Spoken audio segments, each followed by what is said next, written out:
Hey guys, good morning, welcome to the live session of Stocks Never Trading. My name is Dave, guys, my partner is Ron. Let's get down to business here, guys. In on US 30, sell, okay? I'm jumping in. Guys, that's a 100 pip drop. Yes, we caught it. Hey, guys, 200 pips, please, secure.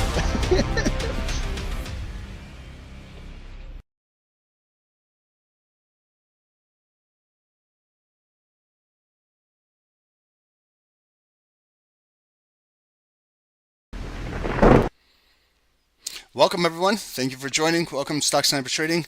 My name is Ron. My partner is Dave. Thank you guys. Today's our Wednesday, our weekly webinar, and we're going to do something exciting for the new year. We're going to start now. We're pivoting into introducing the stock market, everything that is entailed in the stock market, everything that you can do with the stock market. There's a million things that you can trade in here. All the securities. You can buy equity or shares of a company, or you can also trade options. So there's a lot that we're going to learn. It is a little bit different than forex trading that some of you guys are familiar with, but it's always good. Some of you guys already trade the stock markets, and that's fantastic. Some of you guys are doing really good, but this is just going to start off like an introduction level. Basically, if you have zero knowledge of the stock market, then this is how we're going to get started. We're just going to do an intro to stock market, some terminology, make sure that you guys get a understanding of what is going on around here, and then we're going to take it webinar by webinar, step by step, slowly, surely. We're going to introduce more and more and more, and then you guys are going to become pros at this, okay? So I just want to make sure everybody can hear me, and you guys see it's on the PowerPoint presentation. I will be hitting record in just a moment, but I just want to say thank you for everyone joining. It's 7 p.m. right now, Eastern time. It's January 8th. So thanks, guys. Welcome everyone on Zoom. I appreciate all of you guys joining. Lady Stone, Happy New Year. Samuel, thank you for joining. I appreciate you. I'm super excited to do this myself. Dave and I have been doing Forex for a good about 5 years now. This June will be 5 years. We started our first YouTube session ever, Dave and I did, was June of 2020. And so this June 2025 will be 5 years we've been on YouTube educating the world, and hoping that everybody can get ahead financially in life and learn new skills. So this is the first pivot we've actually done and to get into the stock markets. So super excited about this. Welcome, Amanda. Thank you for joining. Thank you, Aaron. Welcome. How are you doing, brother? Thank you, Ephraim. Welcome, boss. Thank you for joining. Q, welcome. Thank you guys. And everyone on YouTube, thank you guys for joining as always. Tony Gold, thank you for joining. Habibi, thank you. I wish you all the best, inshallah, this year. I know that you're here every single session we do here and where you're learning. Thank you, bro. I appreciate you, man. So you can take your education even further, Tony. Now we can learn a little bit about stock market. So a little bit of everything. Mifhus, welcome. Thank you for joining. J-Dub, welcome. Thank you for joining, bro. I appreciate you guys. Okay. So this is kind of like a two-part series. What I'm going to do, it's a little bit of a PowerPoint presentation, and then what I'm going to do is, guys, when the PowerPoint's over, do not leave me.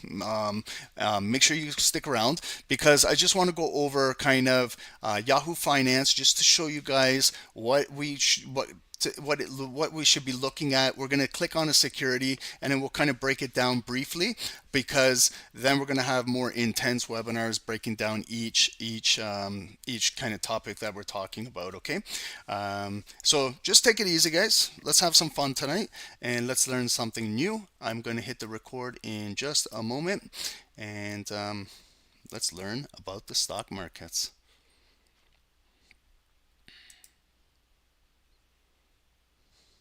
Recording in progress. Welcome everyone. Thank you for joining Stock Sniper Trading. My name is Ron, my partner is Dave, and this is our webinar on what is the stock market. So this is an introduction. This is not an intermediate or advanced class.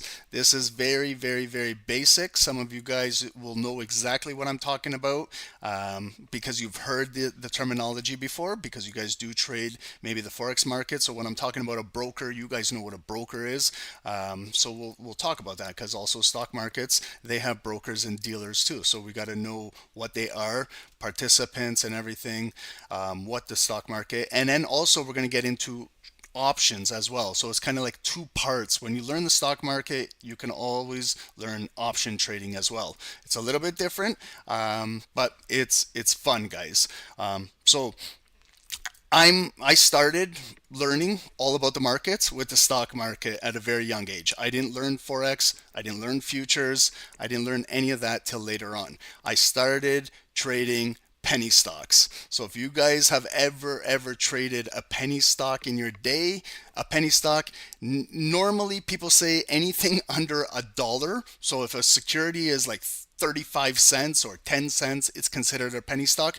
But the real definition of a penny stock is traditionally anything under $5 that can be traded on the stock market. So, and things can be traded. Have you guys ever heard of OTC? So that's over the counter. This is kind of pink sheets. This is very, very unregulated. It's very volatile. Anything can happen. It's the Wild West. So that's where I started. It was no regulations. It was crazy. The pump and dumps, and we're going to learn all about this. You guys have probably heard of pump and dumps in the market.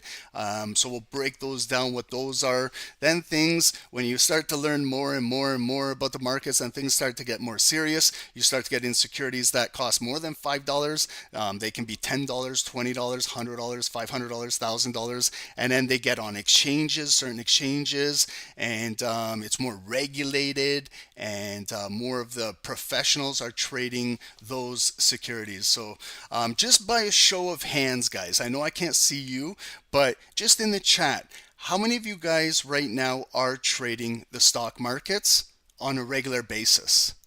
Anyone, guys, come on, we need engagement. Okay, so in the chat, let me know, and then I get a good feeling, a good understanding of everyone's background here. So is this completely foreign and new to you and you've never done this before? Maybe some of you guys do this on a daily basis and you guys are familiar with the stock markets, or maybe in the past you guys have traded the markets, but yeah, let's see here.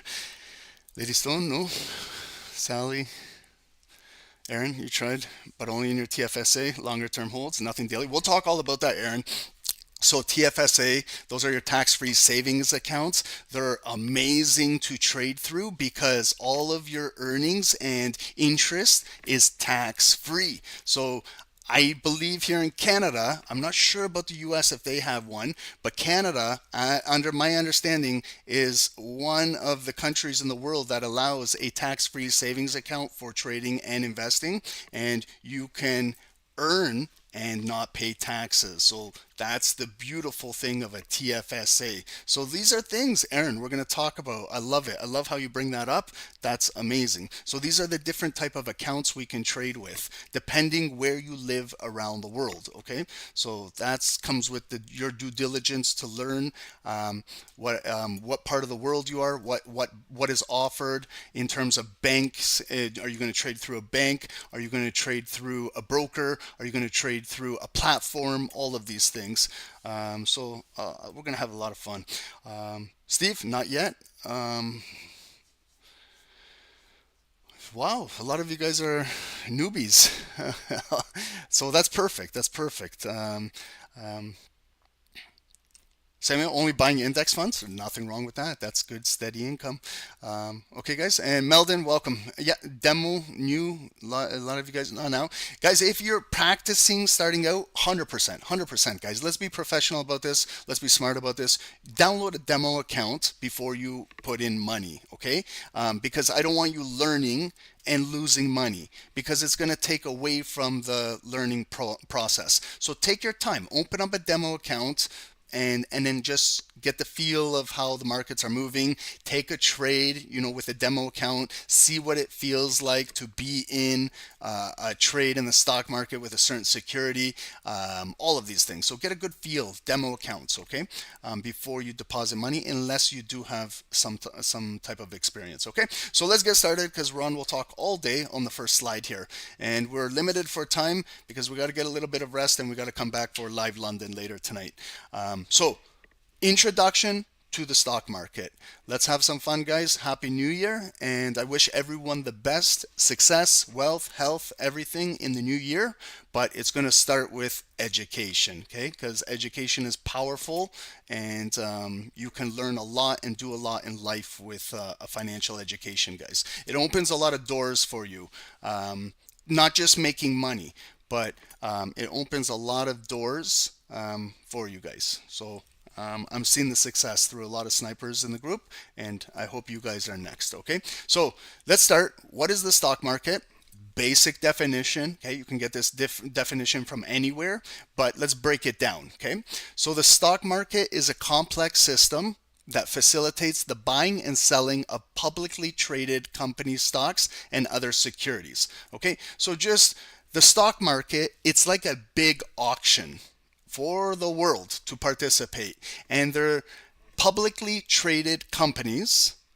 And some of you guys are familiar with all of the names of certain companies. For example, Apple. Everyone knows Apple. You probably have an Apple product in your hand right now. So you can actually trade Apple. You can buy shares of that security and own it. You can be a potential shareholder of that company, even if you own one share. Right now you can also buy fractional shares. Back in the day you couldn't. You had to buy one complete share of a company. Now you can buy fractional shares. You can buy 0.25% of Apple if you wish, or if that's how much funds you have available. Okay, so a lot of things are changing with technology, and I never seen this before, so it's new that you can do. Last few years, you can have fractional shares of companies. Okay, so it's so what we're going to talk about tonight is a detailed explanation of what the stock market is, how it operates, its components, and the mechanisms involved in trading. Okay, so what we're basically going to talk about are these 7 points right here. And again, it's just an introduction, okay? So it's going to be nothing serious. So what we're going to do is understand a definition of the stock market. We're going to learn the components of the stock market. We're going to learn how the market works. We're going to learn the participants. So whatever you are trading, there's always going to be market participants. You yourself, when you're trading, you are a market participant. You're also trading against institutional traders. You're trading against banks. You're trading against hedge funds. You're trading against other retail traders. So we are all comprised as the market participants. We're going to learn about stock pricing mechanism. We're going to learn some brief investment strategies. And then we're going to obviously learn about the risks and considerations with the stock market. Okay, so there's always risk. No matter what you do, no matter what you trade, you're always going to encounter risk. Now, some people, traders, individuals, can handle risk better than others. Okay, if you treat the stock market as a business and you're very serious and professional and you conduct yourself in a mature fashion, you will reap the benefits of the markets. If you go in with the attitude as that this is a casino, this is gambling, I'm here to get rich quick, I'm going to make a quick money, and you got that type of understanding of the markets, you're going to struggle. Okay, I'm telling you the honest truth. I had that mentality when I started to trade from day one. I thought I was going to get in, I was going to over leverage, I was going to risk everything, I was going to get rich quick, and I was going to buy a Lamborghini in a year. And I lost everything. Okay, probably you guys have a similar story. Same story, it's every trader's story. So if I could start over again and learning how to use proper risk management, I would have a different journey than what I went through. So do you guys understand the risks involved in trading? Not just the stock market, but the risks involved in trading. Whatever you're trading. If you're trading Forex, futures, if you're trading bonds, if you're trading equities, if you're trading options, there's always risk involved. Okay, I want to make that clear. And I also want to make it clear that SST, we are not financial advisors. Dave and myself, we are not licensed. We're here for education and entertainment. Okay, so I just want to make that clear to everybody. We also trade in a live environment with you guys on a daily basis, and we acknowledge our risk while we're trading live. And I hope that you guys understand that we're not financial advisors, okay? So we're just providing education and in an entertainment fashion, okay, guys? I hope I can make you guys laugh too while we're learning, okay? Okay, so definition of the stock market. Again, let's just go through this quickly. The stock market is a collection of markets and exchanges where activities such as buying, selling, and issuing shares of publicly held companies take place. Okay, so you can do a little bit of everything in the stock market. It's a collection of markets around the world and exchanges. So you're going to have all of these combined into one auction place, and it's available for everybody. Okay, and you can do buying, so you can buy securities, you can buy companies, you can buy shares, you can buy options. You can also be on the opposite end, you can also sell. So you don't always have to be a buyer. You can be a seller in the market too. So when the market is bearish, or something is bad news about a certain company, then you can sell the shares of that company, and you can earn profits that way too. Okay, so we're going to educate and introduce that side of the markets. And you can also issue shares of publicly held companies. This is where everything takes place. It serves as a platform for investors or traders to trade ownership in companies and access financial instruments like stocks, bonds, mutual funds, and derivatives. Okay, so I'm sure that everyone here has heard all of these. Okay, so obviously stocks, we know what stocks are. Bonds, you probably have heard of the bond market and the bond yield and things like that. Okay, so there is also a bond market that you can trade. It's not the greatest to trade. This is more for like long-term investors. They're in the bond market. There's also safe mutual funds that you can go to your local financial institution in your neighborhood and you can purchase a mutual fund. And a mutual fund is kind of a collection of certain securities, and they're all in kind of bundled up together. And there's a low return mutual funds. Those are very safe. If you're very conservative with your trading, you can look for a low risk mutual fund, and that can return anywhere from 0 to 5% over annually. So that's safe. Nothing too risky. They put you in safe securities, securities that are not going to just go to zero anytime soon. So there is the low risk mutual funds. There's moderate risk. Okay, then this is where you're looking for maybe a return of like 5 to 10%. So they'll kind of mix up that portfolio with a little bit of low risk and a little bit of higher risk to make it more of a modest risk. And then obviously, if there is those who have that risk appetite, they're high risk, there is also high risk mutual funds that can yield a 10+% return or can lose. Okay, again, it goes with the risk.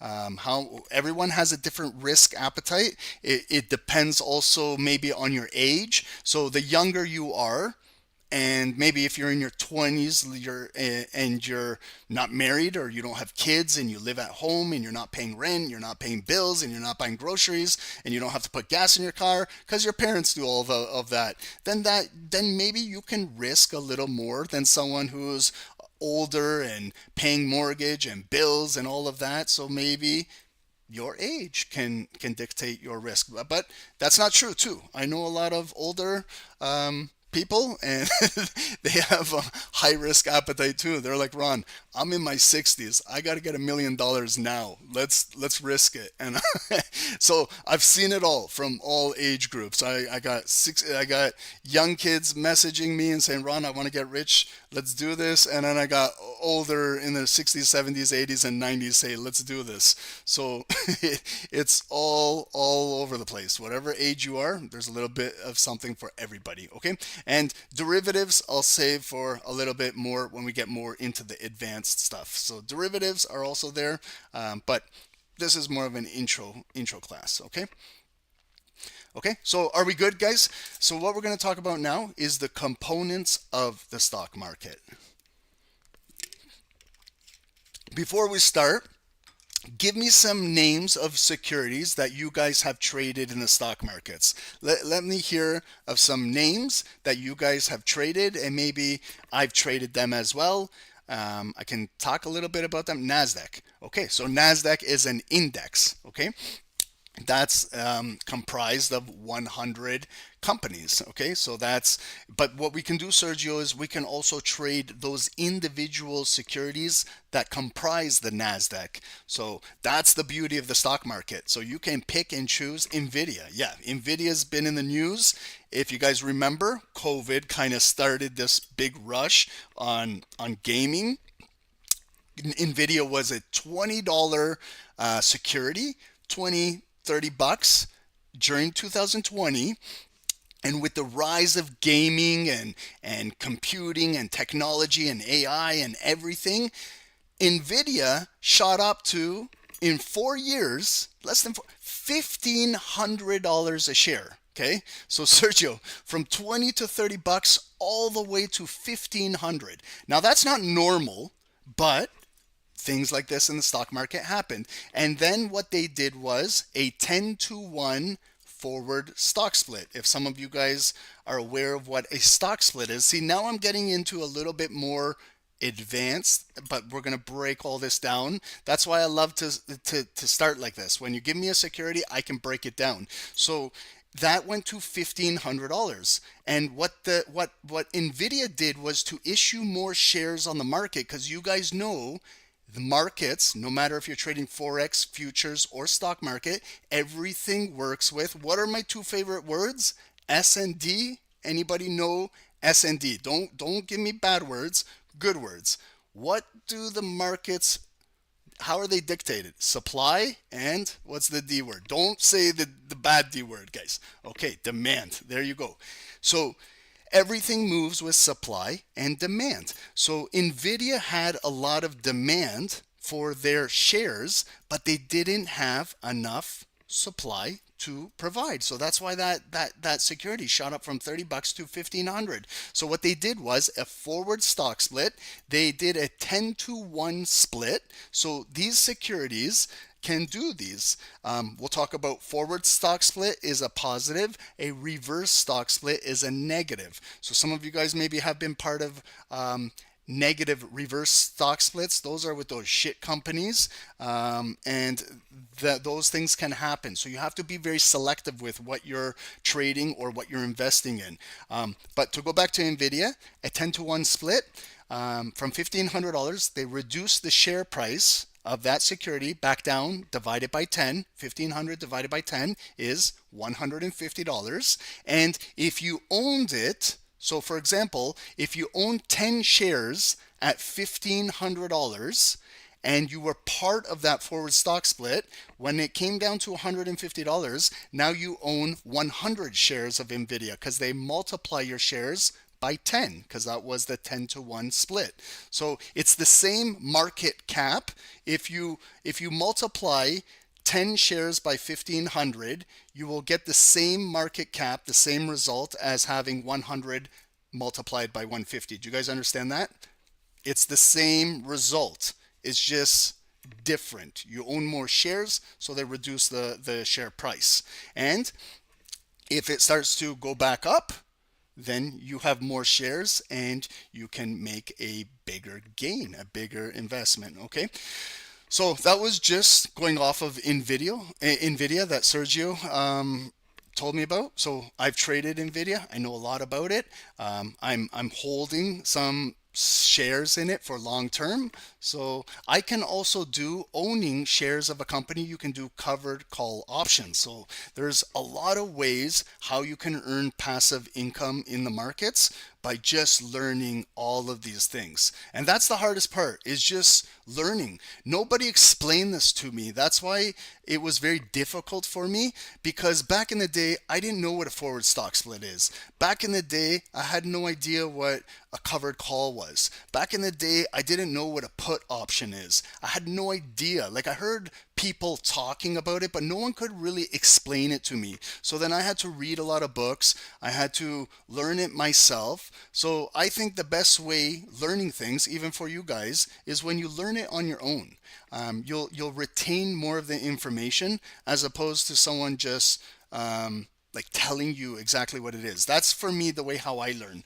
I learn by doing things and myself. So if you tell me something, I got to go in and learn it myself, and I'll retain that information longer, and I'll find what's interesting and what's not. So but I'll be here to help you guys to learn all of this terminology, okay, and make it easier for you guys. Okay, so components of the stock market, there's exchanges. Okay, so the stock market is primarily made up of stock exchanges, which are regulated marketplaces for securities trading. Prominent examples include the New York Stock Exchange. So you can probably see beside the ticker, like if you go to a chart or on a platform and you put in NVIDIA, you might see in brackets NYSE or NASDAQ. So that's the exchange that it's being traded on, okay? Because there's different exchanges for different securities. So it's good to understand the specific exchange, because once you understand the specific exchange, then you can start to take it a little bit further and understand the volume that trades on that exchange. So there's some exchanges that trade with more volume. There's some exchanges that trade with relatively lower volume. So you guys know the importance of volume in trading, right? We learned that how important it is to have volume in a candle. A lot of you guys are price action traders like myself, and you guys are fascinated about candlesticks like myself, the open, high, low, close, the body of the candle. So that is determined by how much volume is in that candle. So imagine now we take it further and we study the volume on certain exchanges, okay? So do you guys understand all of that? So we can trade, there's multiple exchanges. So we're going to learn these different exchanges, okay? And the NASDAQ. So you guys know the NASDAQ. Some of you guys in Forex are trading NAS 100, US Tech. Those are the exchanges that trade on those. But when you come into the stock market, you're going to actually trade NASDAQ, the exchange. And then if you're looking for the ticker, you're going to now not put in NAS 100. You're going to have to learn what the ticker is, and then you're going to have to figure out QQQ. So you might hear the Qs, QQQ. That's a ticker for NASDAQ, okay? And if you want to trade NASDAQ. But remember, we can trade individual securities inside NASDAQ. Okay, and then we have, or is there any questions about exchanges? Are we good on this? If we're good, then I can move forward. If you're unclear about this or I didn't explain it properly, let me know. Okay, I kind of freestyle things here, guys. I just go off a little bit of this and then I go on my own. So if I'm going at a different pace, you guys just let me know. But if you guys are understanding and you guys are with me, then I'm good. Just let me know. I don't want to leave anyone behind, okay? If we're good, we're good. Aaron, we're golden. Okay, good. I'm great then. Let's go. Brokers and dealers, okay? So these markets have brokers and dealers. Okay, we're not doing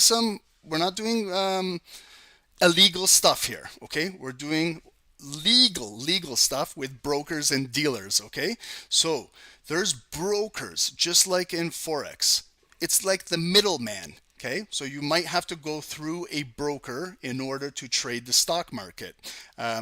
And there's also dealers. Okay, you might go directly through your bank, your financial institution. When I trade through the stock market and options, I go direct through my financial banking institution. Okay, so I don't go through a broker or a dealer.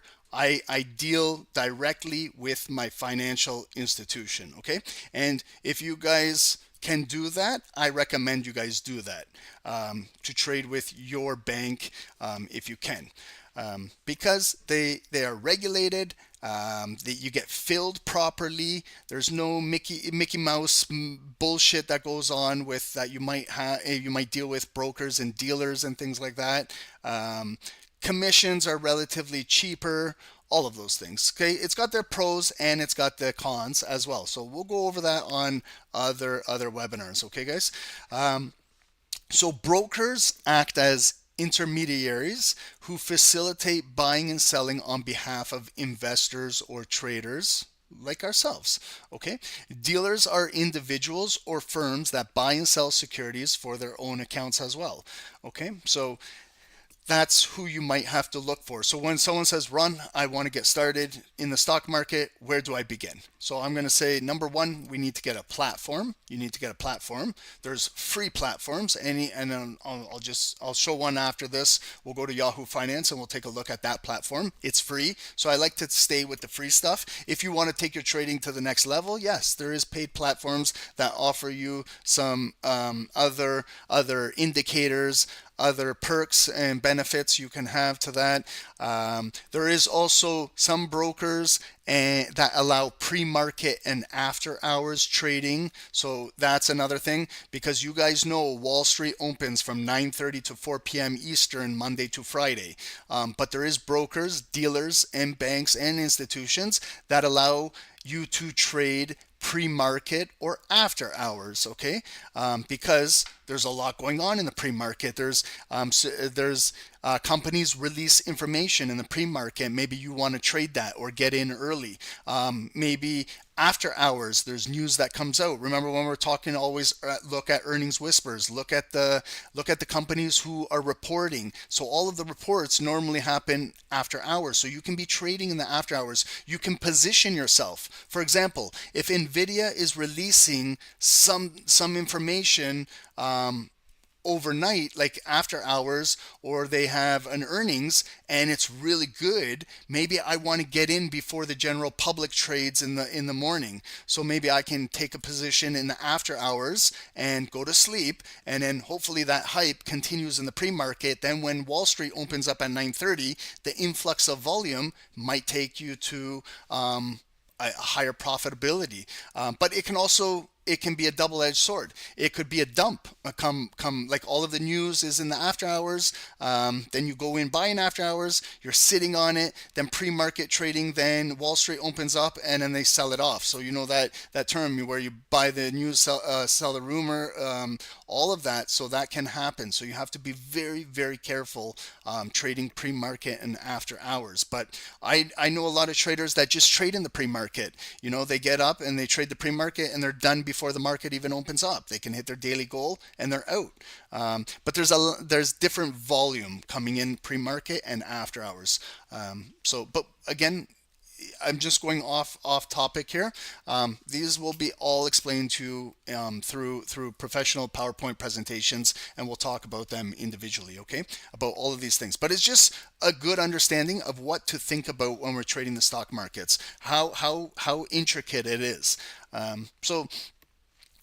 We also have regulators, okay? Regulators. Fantastic song by Warren G, by the way, if any of you guys remember that track. Regulators, okay? So we have to have regulators in the markets, Okay, some of you guys are trading markets with no regulation. You can. Okay, that's the Wild West, and it's very, very dangerous unless you understand the risk involved and you know what to expect in that type of environment. Okay, but what we want to learn is the regulated exchanges and markets. So, government agencies such as U.S. Securities and Exchange Commission. So you've probably heard of this abbreviation, SEC. So they kind of oversee. They are the Wall Street's regulator. They're kind of like the security in charge of everything to make sure everything goes without any monkey business. But you and I know that monkey business does happen in the financial markets. So again, we can debate about the SEC, but that's not what we're here for. We're here. Blaze Map, that track was hype. Yes, it was. It was, guys. If you guys haven't heard it, download it. Regulators, Warren G. Okay. So SEC oversee the stock market to protect investors. That's what they're there for. They're there to protect investors. Okay, that's their main objective. That's their main job. So they maintain fair and orderly functioning of the market. Okay, and facilitate capital formation. So they're kind of like in a sports game. If you're watching a football game has a referee. Okay, so they're kind of the referee in the markets. Okay, just overseeing if there's foul play, if there's something that is fishy, they can step in and investigate. And some securities you'll see get halted. Have any of you guys heard of a halted security, or what is a halt in the stock markets? Anybody know what a halt is? So yeah, I got you guys thinking tonight. No? Okay, so Lady Stone, a halt in the market is if you can be in a secure GameStop, yes, yeah, S-dips, yes, GameStop got halted multiple times in the day because it set off circuit breakers. So the markets have a circuit breaker. If it goes a certain percentage, like very, very fast, the market, the regulators step in and stop it. They kind of pause it. So the GameStop, when that security got pumped to the moon, the regulators stepped in and said, "Whoa, what's going on here? Like, how did this thing move from 10% to 100% in a couple minutes?" So that's it's very irregular. So they step in and halt it. So it's kind of scary when you're in a halt because you're in the trade and now it's just frozen. So then there's an investigation to figure out why it's being pumped, what's going on, and then it can open up. Then the market can open up, and with that halt, it can create more hype, and then the security goes even higher, or it can cause fear in the market, and then it starts selling off. So where it opens and where it opens after a halt, you don't know. So you might buy a security for $10, all of a sudden some fantastic news happens and it goes up to $50, for example, and now it's halted. We don't know if it's going to open up at $50, $60, $70, or $80, or it can open up at 40, 30, 20, so it happens in the markets. That's why we need to be aware of this. So you might be trading and your security gets halted, and it can be on good news and it can be on bad news. It can be on anything. It could also be on circuit breakers getting set off. Also, if you're trading the like NASDAQ or Dow Jones, if you guys remember in 2008, the financial crisis, it set off the circuit breaker. So I remember trading Dow Jones back then, and it dumped so fast, so quickly, like 10%, then the market just halted. The entire US stock market halted, frozen. So then it opens up. It might open up in 5 minutes, 10 minutes, 1 hour, and then can open up for resume. It can resume for normal trading. Okay, so those are halts. We'll talk about all of that on an individual webinar, and we'll talk about securities that have been halted. There was halts today in the markets. You guys are probably just unaware of it because you weren't paying attention or looking for something like that. Okay, So again, this is an intro class, but there's so much to learn here. That the markets fascinate me. Like it's more than just making money, guys. You can learn so much what goes on around the everyday world. Like you can know what's going on Wall Street. Like the best of the best financial traders, why don't we want to know what's going on in there? It's not a secret what they're doing, so why can't we? You and I are just retail traders. Why can't we get a little bit of that knowledge, what they're doing, and how they're making these millions and billions and trillions of dollars? Why can't we make a couple dollars a day? Okay, so they're there, main reason to protect investors, protect traders. They're there like a referee. They're there to maintain fair and orderly functioning of the markets and facilitate capital formation. So are we all good, guys, on exchanges, brokers, dealers, and regulators? Let's continue with stock pricing mechanism.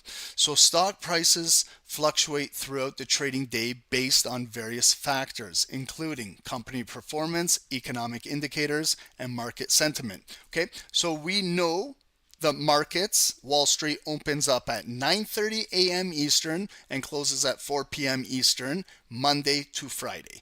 Unfortunately, there is no trading on the weekends, and you do have the ability to trade pre-market and after hours. Okay, so your general pre-market hours. Some platforms, brokers, allow you to start pre-market trading at 6 a.m. So the market to the general public the street opens up at 9:30, and you have the ability to trade at 6 a.m. depending on your platform and broker. You might have to have a preferred account with like a monthly fee. Some back in the day you had to pay upgrade to $20 a month, and then that they allowed you to trade pre-market. Now it's available for free across the board. So to create competition with other brokers and banks and things like that. So most banks have pre-market and after hours trading available for free. You just got to know how to execute it. So when you're buying and selling, okay, again, I'm going off topic here, but when you're trading in pre-market and after hours, it's not as simple as just buying and selling as if it's the open market. You have to set limit orders. You can only get filled with limit orders, and you have to select EXT for extended hours. Okay, so does that make sense, guys? I know it's not what we're supposed to be talking about tonight, but I just want to make it clear to you guys. You got to be educated on how to do this. So it's not just like buying and selling like you do at 9:30 to 4 p.m. That's open market. But when it comes to close times, now they only allow limit transactions. So if you want to buy, for example, Nvidia, and Nvidia is trading at $199, and I want to get in, I only get filled at a limit order. I can't just do a market execution like I could regular open hours. So then I have to set a limit. Let's say I want to get filled at 50 cents below. I want to get a little bit cheaper. So then I'll put a limit buy order in for $198.50 for 5 shares, and I'll submit it, and then it will say you have to select EXT for extended hours, and then depending on how long the market is open, your pre-market or after hours trading, if it gets filled, it will get filled. Okay, if it doesn't, it won't get filled, and then you can resume trading when the market opens up. It will just be a canceled order. After hours normally goes from 4 till 8 p.m. for most brokers and banks. 4 to 8 p.m. So you have about 4 hours of after hours trading. So right now it's 7:45 p.m. Eastern. There is still after hours trading going on for the next 15 minutes. Some banks and brokers only allow you to go to 6 p.m. Okay, so this is something that you're going to have to play around with, figuring out what platform, broker, bank you're going to use. You're going to open up a demo account. You're going to practice these things. That's why a demo account is very important. Exactly how if you wanted to learn how to trade in pre-market and after hours and didn't know how to execute orders, why would you want to do this with real money? And if you make a mistake, it might be costly. So practice with a demo account. Open up a demo account and do what Ron was just saying. Play around with how to do a limit order. EXT, selecting the button, so you can become familiar with this, so it can become a routine for you, so you know exactly what you're doing. And then you don't have to be second guessing yourself or scared if you're using real money, okay? Everything we're doing is you got to practice with demo, okay? Just for a little bit. I'm not saying go on a demo for years and years and years, but your first couple weeks, your first couple months, just to get going, start off with a demo, okay? It'll make your learning much easier, believe me.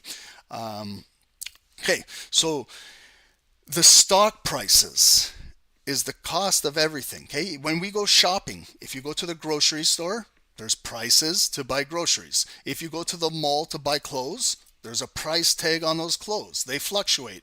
I can go before Christmas to Foot Locker and buy a pair of Jordans for $200, and then you can go 1 week later on Boxing Week when Christmas is over. The same pair of Jordans might be 25% off, okay?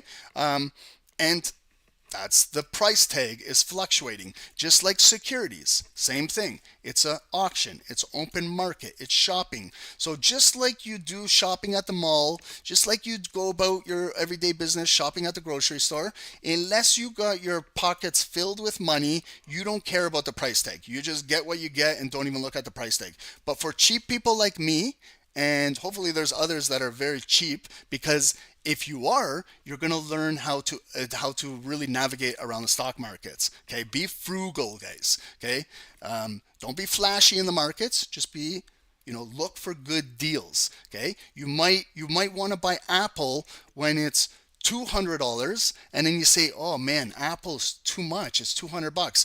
But then something happens and then Apple goes down to $150. It's $50 cheaper, but then their fear, you're scared to buy it because, oh man, it just was 200, now it's 150. What if it goes down even lower? And then you're scared to buy it. Okay, you should be excited. If a pair of Jordans is 200 and it goes down to 150, I'm not scared to buy it. I run in there, I'll buy 2 pairs of that, because I know it's a good product. Okay, if I know that it's a good security, if I know that Apple is a top 7 security, they're at $3.8 trillion market cap. They're going to be the first company on the planet that might hit $4 trillion. Okay, so if that thing goes on a discount, I want to buy it. My mindset is buy it, and if I can buy cheaper, that's the best. That's the beauty of it. And then there's levels to how to do it. Do you just go all in? If something just goes on discount and drops, do you go all in? Do you bet the farm on it? What happens if it does in fact go down lower and lower? Then you're going to be caught holding the bag. Then you're going to be contemplating your decision. Oh shit, why did I buy it? It's going to go down lower, and then in fact it does. So then what we can learn also is how to position your purchases. You can scale in. You can do a feeler trade. You know what I mean? You can go in, instead of buying 100 shares, maybe just start off by buying 10 shares and feel out the market. If it goes a little lower, then cost average in, DCA, dollar cost average in. Maybe buy another 10 shares. If you really truly believe in the security, the company, the product that they're offering, then scale in slowly, because you're lowering your cost average and you're getting more shares. Then eventually when it does start to get that green volume and start to move up, you're moving up in profit, but now you've accumulated more shares of the company. So does that make sense, guys? It's just traditional position trading, just like you do in the Forex markets, okay? But this is where you actually own a company. You own a piece of it. You are a shareholder of a company. So it's easier to do this with household names that you know are not going bankrupt overnight. You know that they're not, unless something catastrophic happens in the markets, then yes, they're going to sell off. But normal, like right now, the markets have been selling off. I'm going shopping. I got the shopping bags and I'm going shopping right now. I'm looking for some great deals in the markets right now. And there might be even better deals coming forward. Like if they keep selling, I'm actually getting excited to purchase some of these big names. And they don't have to be the big names either. They can be the $10 securities. They can be securities that are $20, and maybe they are down to $15. So they're $5 off. So all of these things. So stock prices fluctuate throughout the trading day based on various factors, including company performance. Okay, so just like in sports, if your sports team is performing well, they're gonna maybe get more TV time. Not unfortunately not for my Dallas Cowboys, but if you're the Buffalo Bills and like the Detroit Lions, you're probably going to get flexed in more Sunday night, Monday night games because you got a good record. You're exciting, so you've got good performance. So same with these companies. You got to look for companies that are performing well. Like Nvidia. If you were in early on Nvidia, while Nvidia was performing like out of this world, you would have benefited financially off of those gains. Okay, so part of stock market trading is not just hitting a buy and sell button. It's actually doing your research ahead of time. It's doing a lot of reading. You're doing a lot of work on the when the markets are closed. You're researching companies. Maybe you're looking at the charts, how they've been trading the last week. How are they been trading? How are they performing the last month? How has their performance been the last year? There's some securities you might say, holy shit, this thing has dropped 50% in the last 6 months. What's going on? There should be red flags. Why did this company just lose half of its share value? Why? What happened? Is it going to rebound? Is it going to recover? Will it ever? Will it not? All of these things are questions you got to ask yourself when you're in the markets. Okay, so we have earnings reports, and I love this because a lot of this stuff is you guys do this on a daily basis. So earnings reports, when you're using earnings whispers and you're looking at pre-market earnings, how I always go over this every single day with you guys. I say, takes 5 minutes out of the day. Let's get this out real quick. Let's just look at the morning earnings. Is there any big names? You know how I just scale through it? If there's no big name, I don't really care. I look for the big names: Netflix, Nvidia, Apple, Costco, like the bigger names, the household names. And I also look for, if I own a security, when are they reporting their earnings? You gotta kind of know this ahead of time. You gotta prepare yourself. So something unexpected doesn't just happen. So earnings reports are very important for the stock price. It can go up if they have fantastic earnings and they have good forward guidance going into the future. Then the stock price is gonna probably go up in value. Okay, if they have disappointing earnings, if they miss, like if they have a quarterly profit of 10 billion, that's what their expectation is. That's what analysts are betting on. And then all of a sudden they underperformed and it's only 5 billion. What do you think that's going to happen to the share value? It's going to be a lot of selling pressure, and investors want to get out of it while they can. So there's going to be a lot of selling on the market that will cause the security to go down in price. Potentially you might take losses on that. Okay. So I don't want to make just like stock market trading is all about profitability and everyone's going to make money here. No, that's not the truth of it. There's going to be a lot of traders here that lose money in the stock markets. Okay, so there's winning and losing. Let's try and be on the winning side, but understand in the back of our head that losses you can incur. Okay, it's part of the game. For everyone that wins, there's got to be a loser. So earnings reports. We'll go in depth on this. We'll start to dissect earnings reports. We'll do earnings calls together.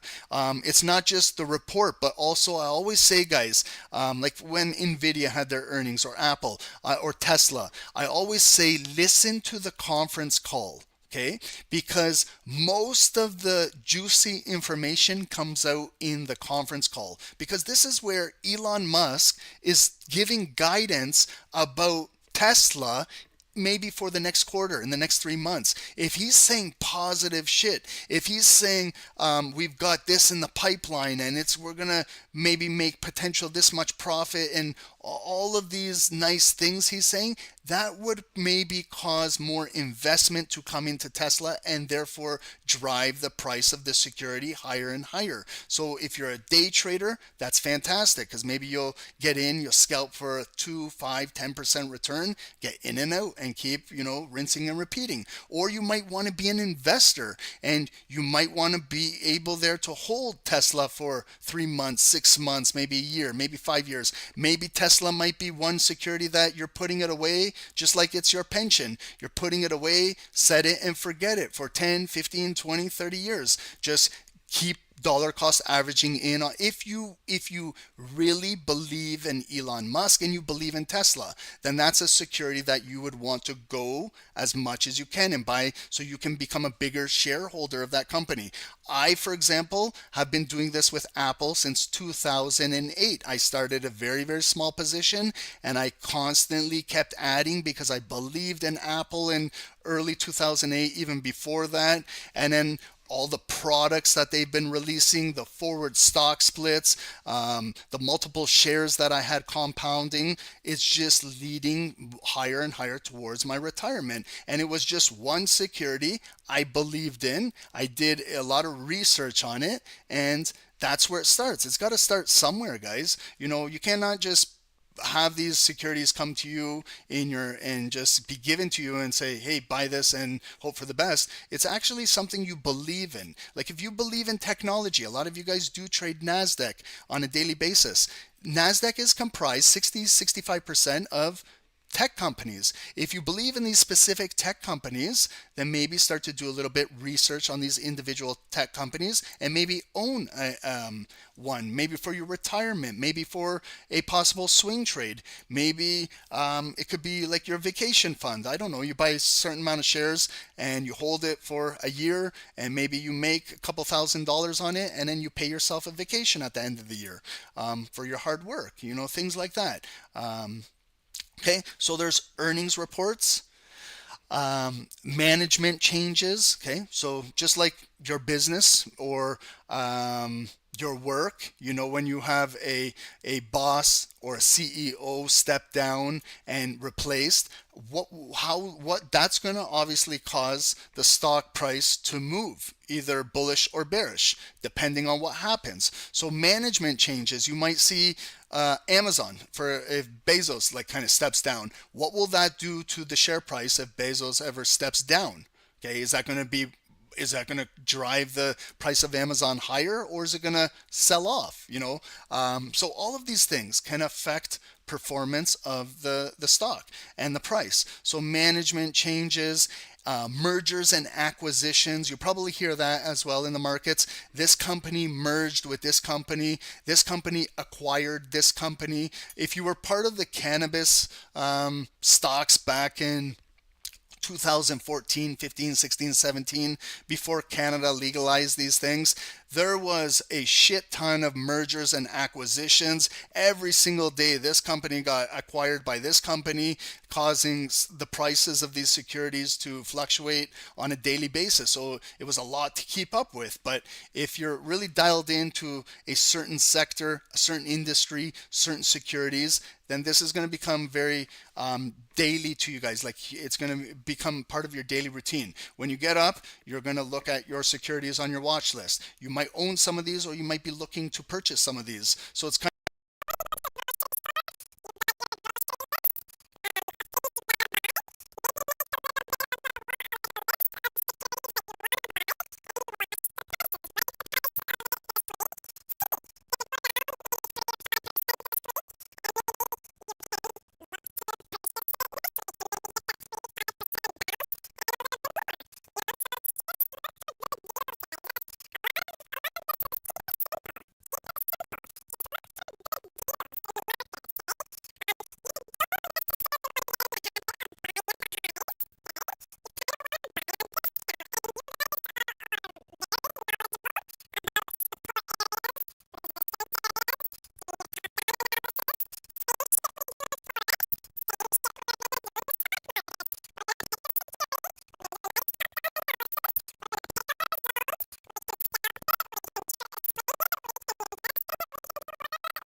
Audio, guys, audio. Audio. Good now. I got too into this, Noor, and I didn't even see you guys writing in it. All good, guys. Okay, I don't know what was I talking about. What was I talking about last? Okay, we were talking about shit. What were we talking about? It sounded like Charlie Brown, the teacher. you, you guys are killing me, but the chickmunk is the best one. Okay, sorry guys for that, but it happens time to time. You know, this is technology. This is technology. Maybe we need to short the company. That's my headset. They're right there. We get together and we short this company. Logitech. Let's short this company. We got to now see if it's a publicly traded company and we can trade it. That's what I did with Rogers. I shorted that thing to, it's $43 right now. They pissed me off with my billing and they pissed me off with the internet. I got together with Dave and said, let's short this company. And it was $60 and it's now down to $43 and they're struggling. So, these things you can do in your real life. So if a company pisses you off and they're treating you poorly, short that shit. go and purchase puts. Okay, off topic. Let's get over here. Okay, so there's also economic indicators. Okay, data such as unemployment rates. What do we got coming up this Friday? What's this Friday, guys? I know it's Fantastic Friday. I know it's Juma, but what do we got going on this Friday? Come on, someone tell me. NFP. Yes, ma'am. So NFP, non-farm payroll. You guys know this from Forex. Okay, so you see how you can use a little bit what you learned in Forex and now bring it into the stock markets. Okay, so these are government jobs. Performance of the previous month. So last time I checked, today's date is January 8th. So we're getting, this Friday, we're going to get the data, the results of December, prior month. Okay, are they going to be good numbers? Are they going to be bad numbers? Those numbers affect the US dollar. And the US dollar, in fact, affects the entire stock market. So we might see securities go up and we might see securities go down in price. Okay, so these are all things that can cause stock prices to move up and down. Unemployment rates. Inflation. Okay, you guys know this word. What is inflation? If you live here in Canada, you know all about inflation. Okay, and GDP growth. Okay, so we have folders of GDP, we got folders of CPI, we got folders of PPI. All of these producers, manufacturers, all of these things can affect investor sentiment in the markets and affect the stock valuations. Okay, so it's pretty simple. Like, you guys know that these folders can obviously affect securities, but you got to know about these when you're thinking about purchasing or holding a security.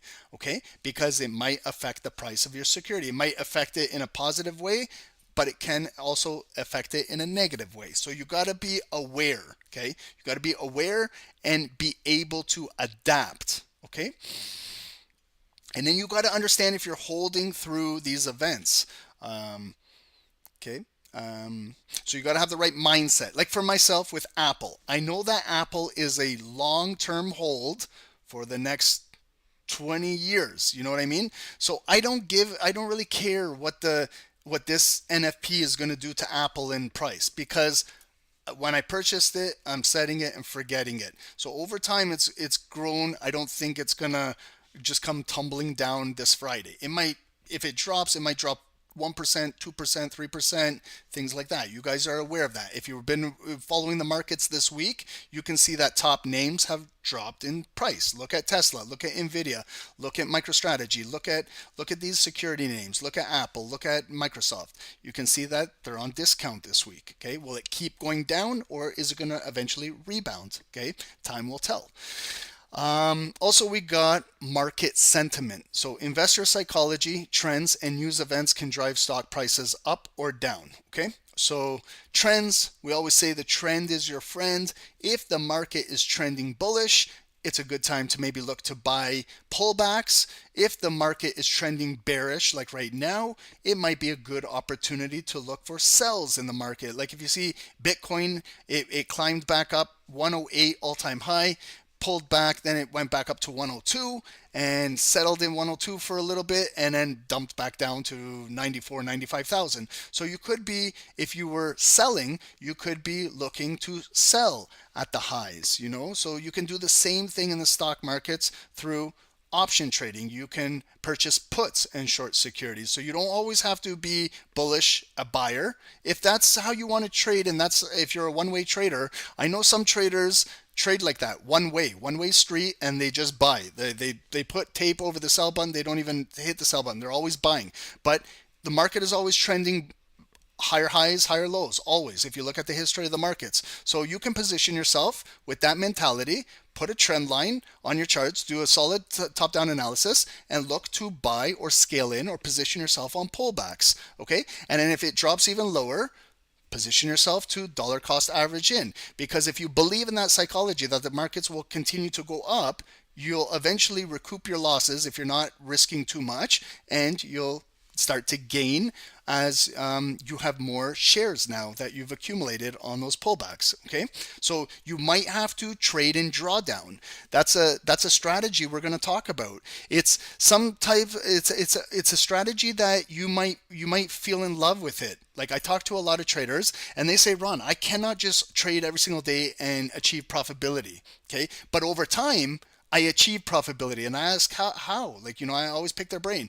And they say, well, I hold and draw down, and then when it goes, I add a little bit more, and I add a little bit more. Then eventually I know that it's going to come back up and put me in profit. It might take 1 week, it might take a month, but that's the strategy of not stressing out every single day and buying and selling and buying.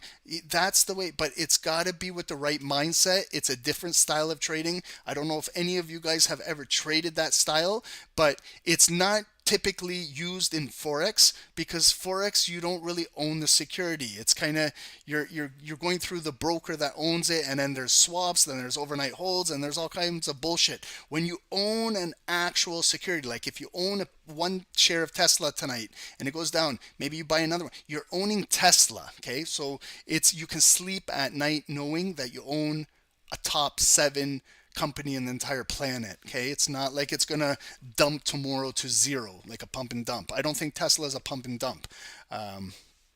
Okay, so all of these things, trends, news events, there's news events every single day in the markets. You guys know all about this. I don't need to talk too much about that, but can drive prices up and down. Okay. Investment strategies. So obviously, stock market is a platform for investing for your future, and you can set it and forget it. So I hope that all you guys at some point start to invest in the markets and not just day trade or swing trade.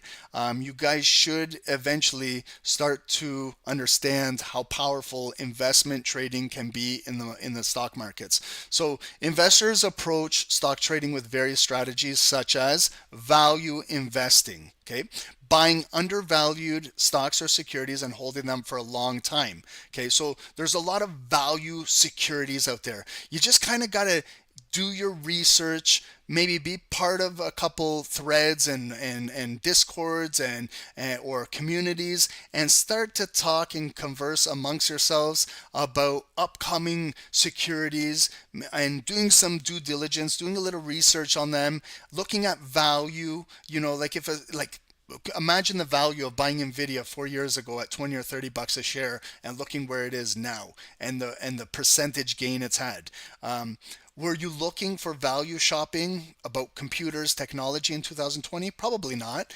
Maybe you guys were too worried about COVID and got distracted about that and worried about all that. And when there was other people who were just studying the markets, like, yes, I understood there was COVID, but we were in lockdown. Lockdown? Are you kidding me? You lock me down in my house and I get to do more research on the markets 24 hours a day and just not go out? Oh, I'll do that all day. Hopefully we have another lockdown coming down soon. I don't care. Stay home all day and just do more and more and more research. The markets are still trading, but you got more time to study and be home with your family.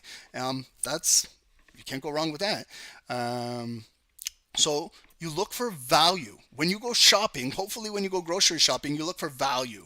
Okay, that's why a lot of people go shop at Costco, because they get value. They get a lot of quantity for a cheaper price.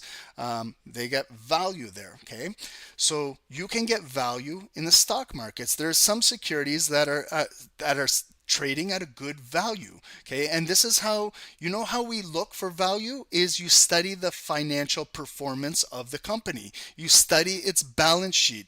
Do you guys remember back in high school or college or university, did you guys ever take any finance classes where you were studying like a balance sheet or doing operations of a company or COGS? Do you guys remember that? Cost of goods sold, and maybe you guys were sleeping in this class, but I was the one in the first row with my, like a nerd, and just retaining all the information that the professor was spitting at me. And I'm like, give me more, tell me more about this. So any of you guys, are you guys sleeping on this call right now, or is anybody awake here? Maybe I'm boring you guys, but have you guys ever researched a financial balance sheet of a company?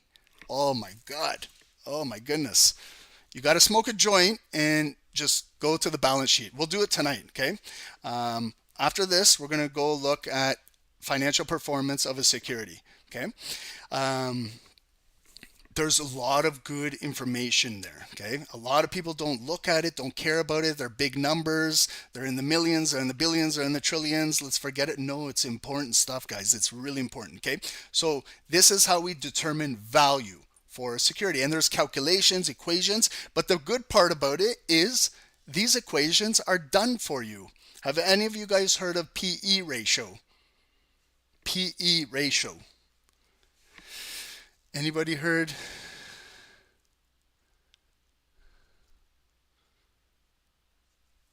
Dito, I'm just living what you are talking about.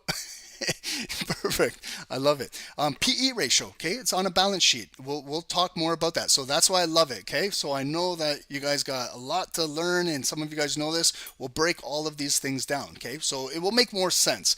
Right now, Ron is just mumbling, but I'll make sure that all of this makes sense to you guys. So number one, common sense. When we're buying a security in the stock market, we look for value. Okay, this is when you know you're making a good, solid trade or investment. You don't want to buy something that is overvalued, okay?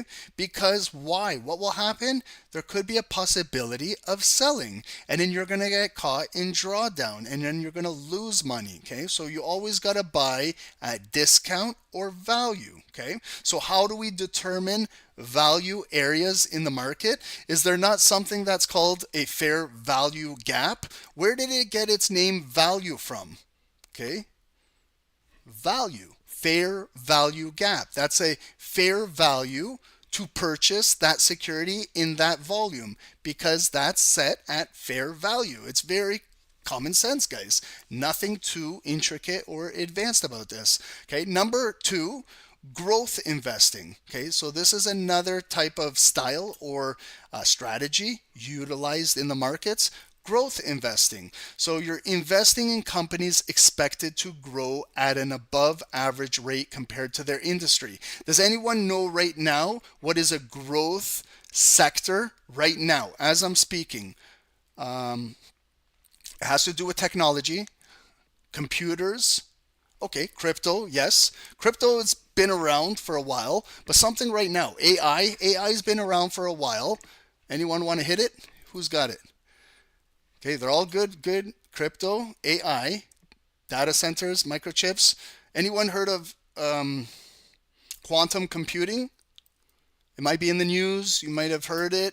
Yes? Okay. So quantum computing. They're saying that quantum computing might outperform Bitcoin and overtake its market cap. Okay. This is how shit starts. It all starts with talking points, getting excitement, getting your eyes looking at securities. So what I would be doing is if I'm interested in quantum computers or quantum computing, I would look at what sector this is, the securities, the companies that perform or trade or talk, all of these things. Like you gotta learn. Okay, so that's in the news right now. So who knows? That might be the future. It might be a potential growth sector in the next few years. Maybe it's in its infancy right now, but maybe we'll have this conversation in 1 year, 5 years, 10 years down the road, and who knows? Maybe this might be a big growth investment. I was part of cannabis stocks. Okay, those things started at 5 cents, 10 cents, 25 cents. And once Canada finally legalized in 2017, like Canopy Growth, that was the security name. Canopy Growth Corporation. The CEO stated that this was going to be a growth company. It was very volatile, but it ended up going to $75 per share once it was formally legalized in Canada. And these securities were trading at 10 cents, 25 cents, 50 cents, $1, and they made their way up to $75. So those are growth investments over time. Okay, day trading. Everybody here knows what day trading is. Buying and selling securities within a single trading day to profit from short-term price movements. So the stock markets allow for day trading, but you have to understand this. Unfortunately, if you live in USA, do you guys know about the pattern day trade rule? PDT? Are you guys familiar with pattern day trade rule? Nope. Okay. So back in the day, maybe it's gotten a little bit lenient right now. Like, I don't live in the US, I live in Canada. I know the Canada's rules for day trading and things like that. But if you live in the US, you got to do some due diligence and look in the pattern day trade rule. Back in the day, they would only allow you to do 3-day trades, open close per week. So when you open a position, for example, if you traded today and you opened one trade today and you closed it 20 minutes later, that was considered one complete trade, and you only were allowed to do 3 per week. Okay, some platforms may still have that rule. Okay, so if you did 3 trades in a day, you were done for the entire week. They wouldn't, unless you had more than $25,000 of capital. So if if below $25,000, you were subject to the pattern day trade rule. If you had over $25,000, you were exempt from that. Okay, so you got to look into this. I think it's gone, but that's how it used to be years ago. Okay. Dividend investing. Okay, so focusing on companies that pay regular dividends to generate income. So owning particular companies can pay you dividends as a shareholder. So I, in fact, am invested in dividend paying companies. So Enbridge Gas. Some of you guys are familiar with oil and energy sector. Okay, when it gets wintertime right now, it's like minus 17 outside right where I am. A lot of snow, freezing cold weather. We need to keep warm, oil and energy. So these are publicly traded companies, and when you own shares as a shareholder of this company, they also pay you out in dividends. So it's like receiving a paycheck every single 3 months, every quarter. So you're going to get quarterly payments. Okay, obviously the more shares you have of the company, the larger your dividend payment is. So you can look at this as another source of income coming in. And most dividend paying securities are not very volatile. They're very, like, they have a lot of value. If you look at Enbridge, they've paid their shareholders in the last 28 years an increase every single year for the past 28 years. It's been increasing every single year. So they got a 28-year track record of paying dividends, and not only just paying them and fluctuating, continuously increasing year over year. Okay, so there's a lot of those securities out there. You just got to go and do some research to find them. Okay, not every security will pay you dividends. Okay, some will pay you very, very little. Some will pay you a nice yield. Okay, do any of you guys own any dividend paying securities right now?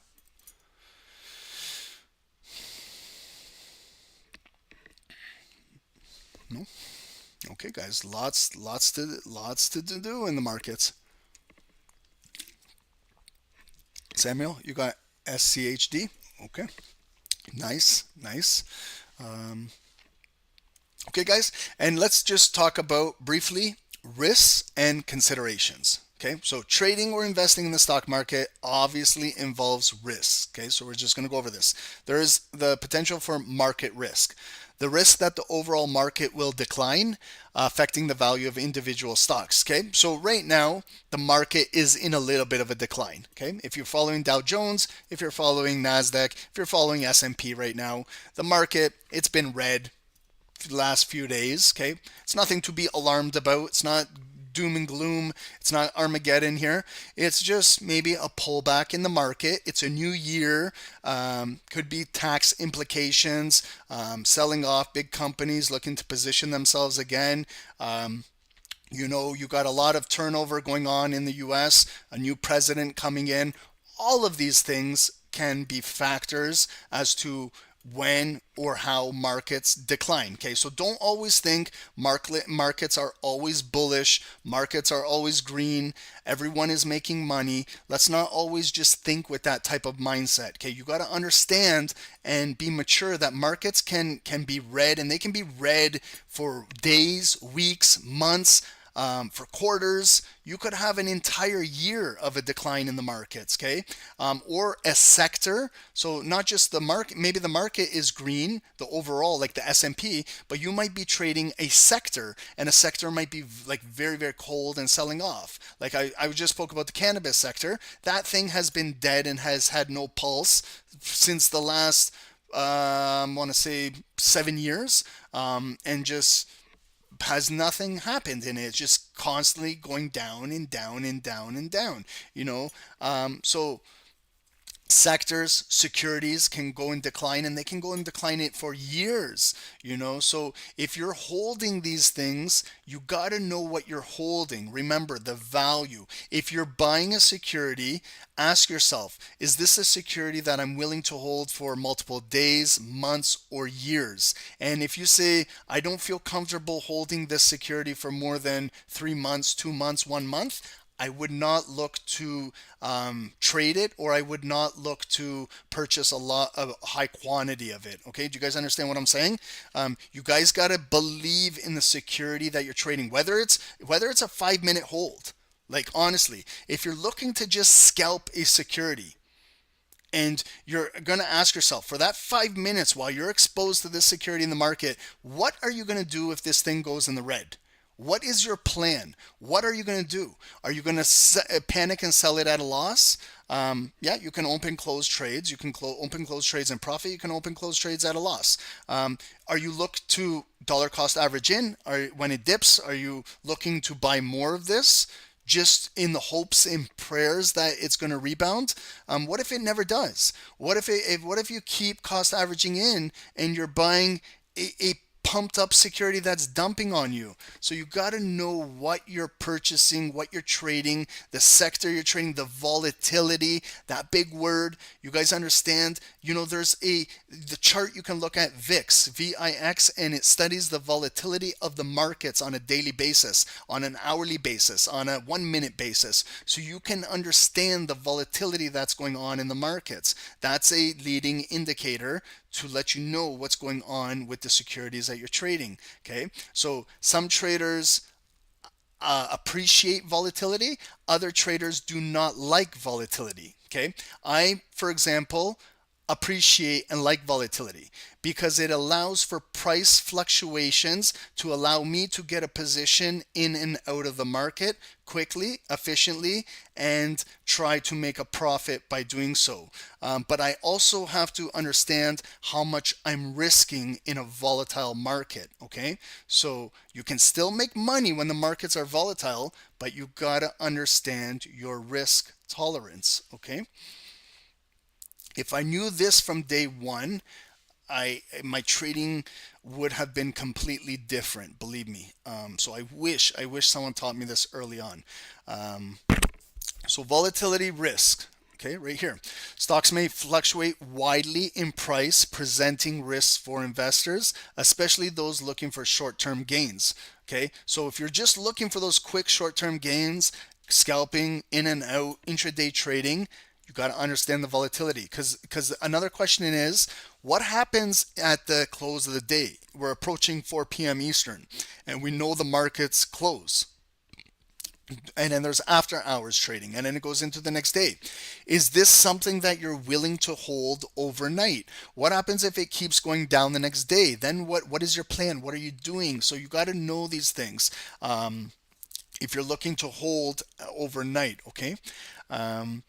There's also liquidity risk. Okay, so the risk of not being able to sell shares quickly enough without affecting the price. Okay, so we're not going to focus too much on liquidity risk right now because the markets are very liquid right now. There's enough time for you to do market executions, get in and out, or limit orders placed in the markets without affecting the price. They do not have as much spreads as trading some forex securities that you're familiar with. But there is a bid and ask price, and then there's the spread in between. So it depends on the volatility of the security you're trading. If you're trading a more stable security, the bid ask fluctuation is not that much. But if you're trading something with low volume and high volatility, the bid ask might be a little bit higher than normal. Okay, and that will affect your pricing when you purchase. Okay, so if you don't like that, set limit orders. Okay, if you don't want to do a market execution is just placing a buy or sell and getting whatever is the best available price given to you at that time. Okay, so something might be $10 and you put in a market execution and you want to get filled at $10. You might actually look at your fill and it might be $10.13. And so you just got filled 13 cents above your price of $10. Okay, so that's what the market filled you at that specific time because you did a market execution. It was whatever shares were available at that moment. Okay, but if you don't want to do market executions, you do limit orders. Okay, so if you want in at $10 for a certain security, you put a limit order of exactly $10, and then it will say quantity. Let's say you want 5 shares at $10 for a total of $50, and you put the limit order in. And the market, when it comes to you, if it does come to you at $10, you will get filled 5 shares if 5 shares are available for sale at $10. So if that thing is trading at $10.13 and you're sitting there waiting to get filled at $10, if it keeps going up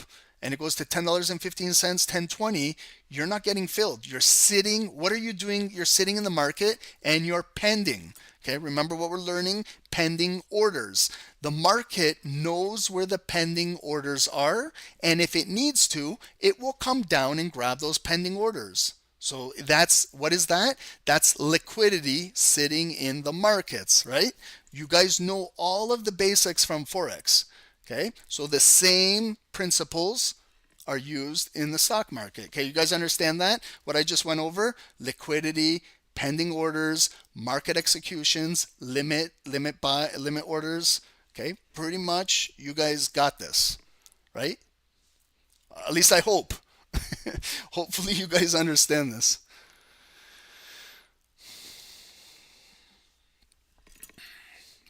Anybody? Okay.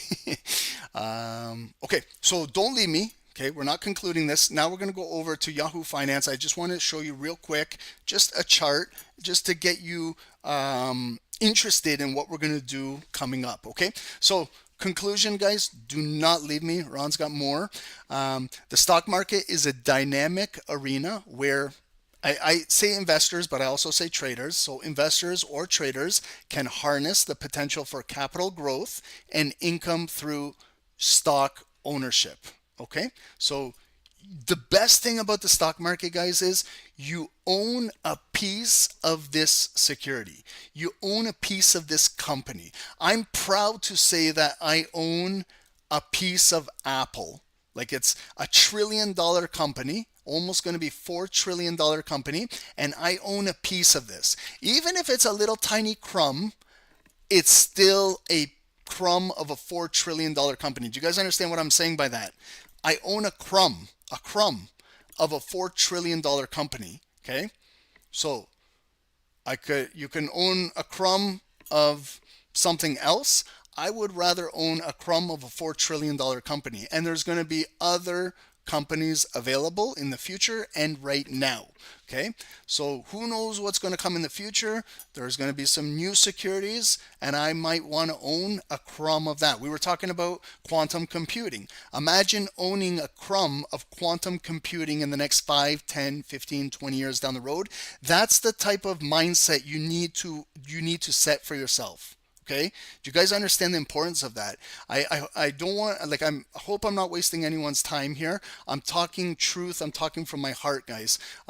If you own a little piece, someone might say, Ron, well, it's only 10 shares of Apple, or it's only 5 shares. But do you guys understand the compound mathematics?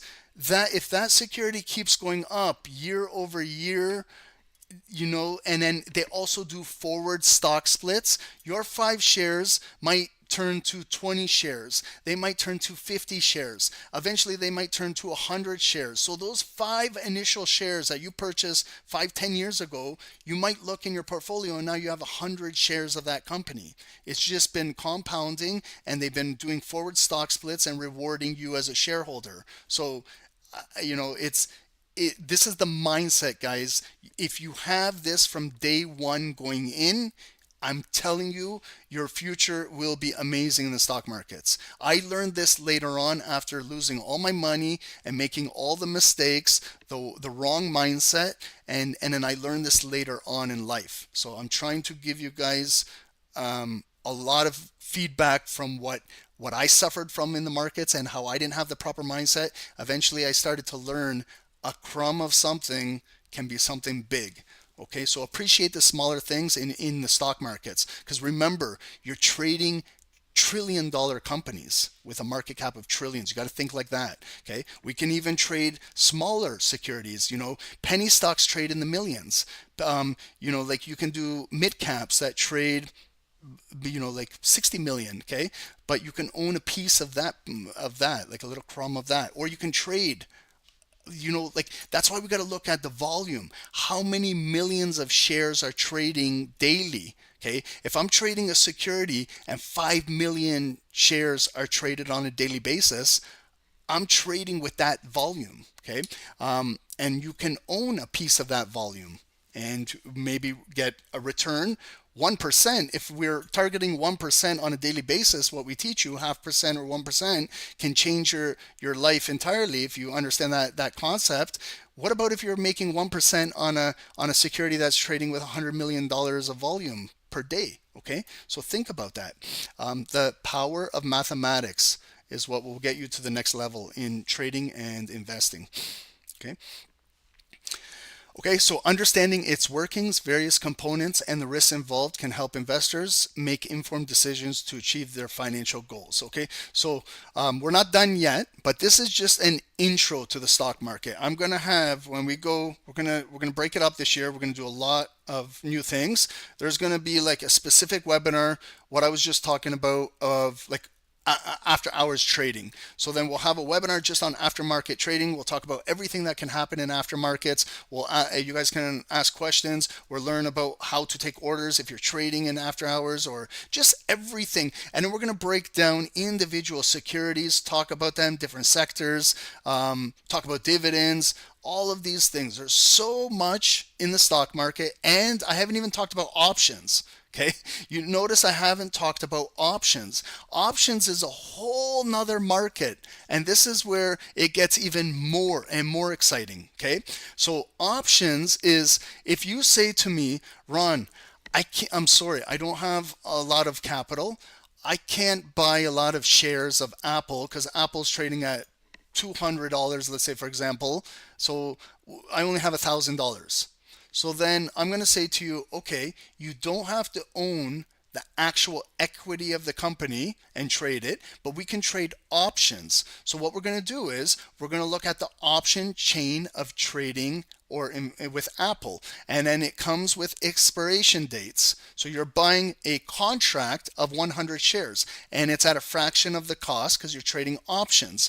And then you have to not only get the strike price. So if it's trading at $200 right now, and you know that Apple is going to go to 210 in the next week, you know that they're doing really well. They got something in the pipeline that they're going to release.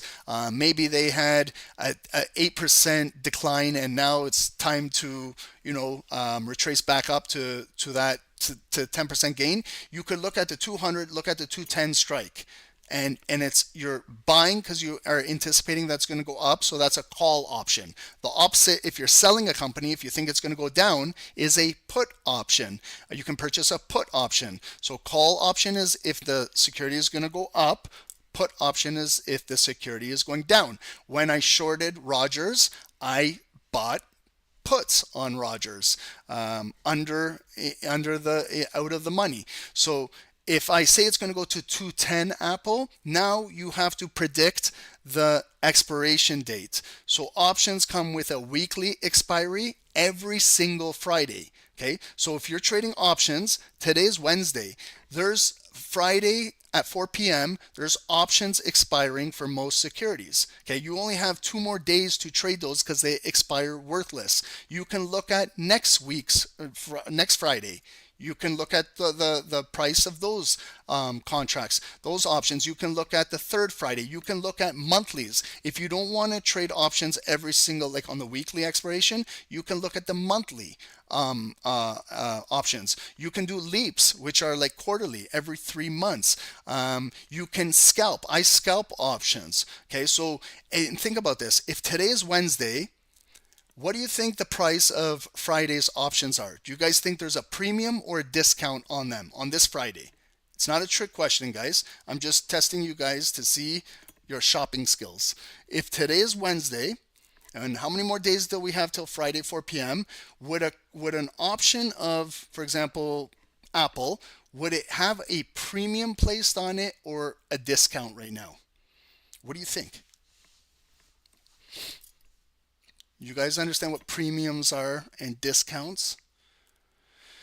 Discount, Aaron, yeah, very basic. Yeah, it's going to be cheaper. Why? Because not a lot of people or traders or investors want to purchase that option because it's expiring in 2 days. If it doesn't hit its strike price, it expires worthless. Okay, so I love trading these type of securities, scalping them, because they're cheap, and if I hit the target correctly with implied volatility and it moves to my strike price faster than getting there. So if I'm scalping, if it's Thursday and I have all day Thursday to hold that option and all day Friday into the close, I almost have 2 complete days to hold that. If it goes to my strike price, if I'm scalping within like 5, 10, 15, 20 minutes, the premium on that option will have a big increase because it's in the money. There's volume trading in it right now in time, okay? And that's good for flipping, for scalping.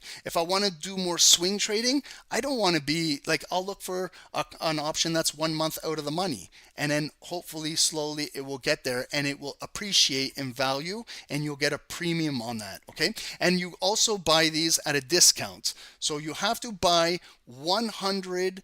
One option consists of 100 shares of a company. So if Apple is $200 and I go on the open market and I purchase 100 shares of Apple and I want to own it, it's going to cost me $20,000.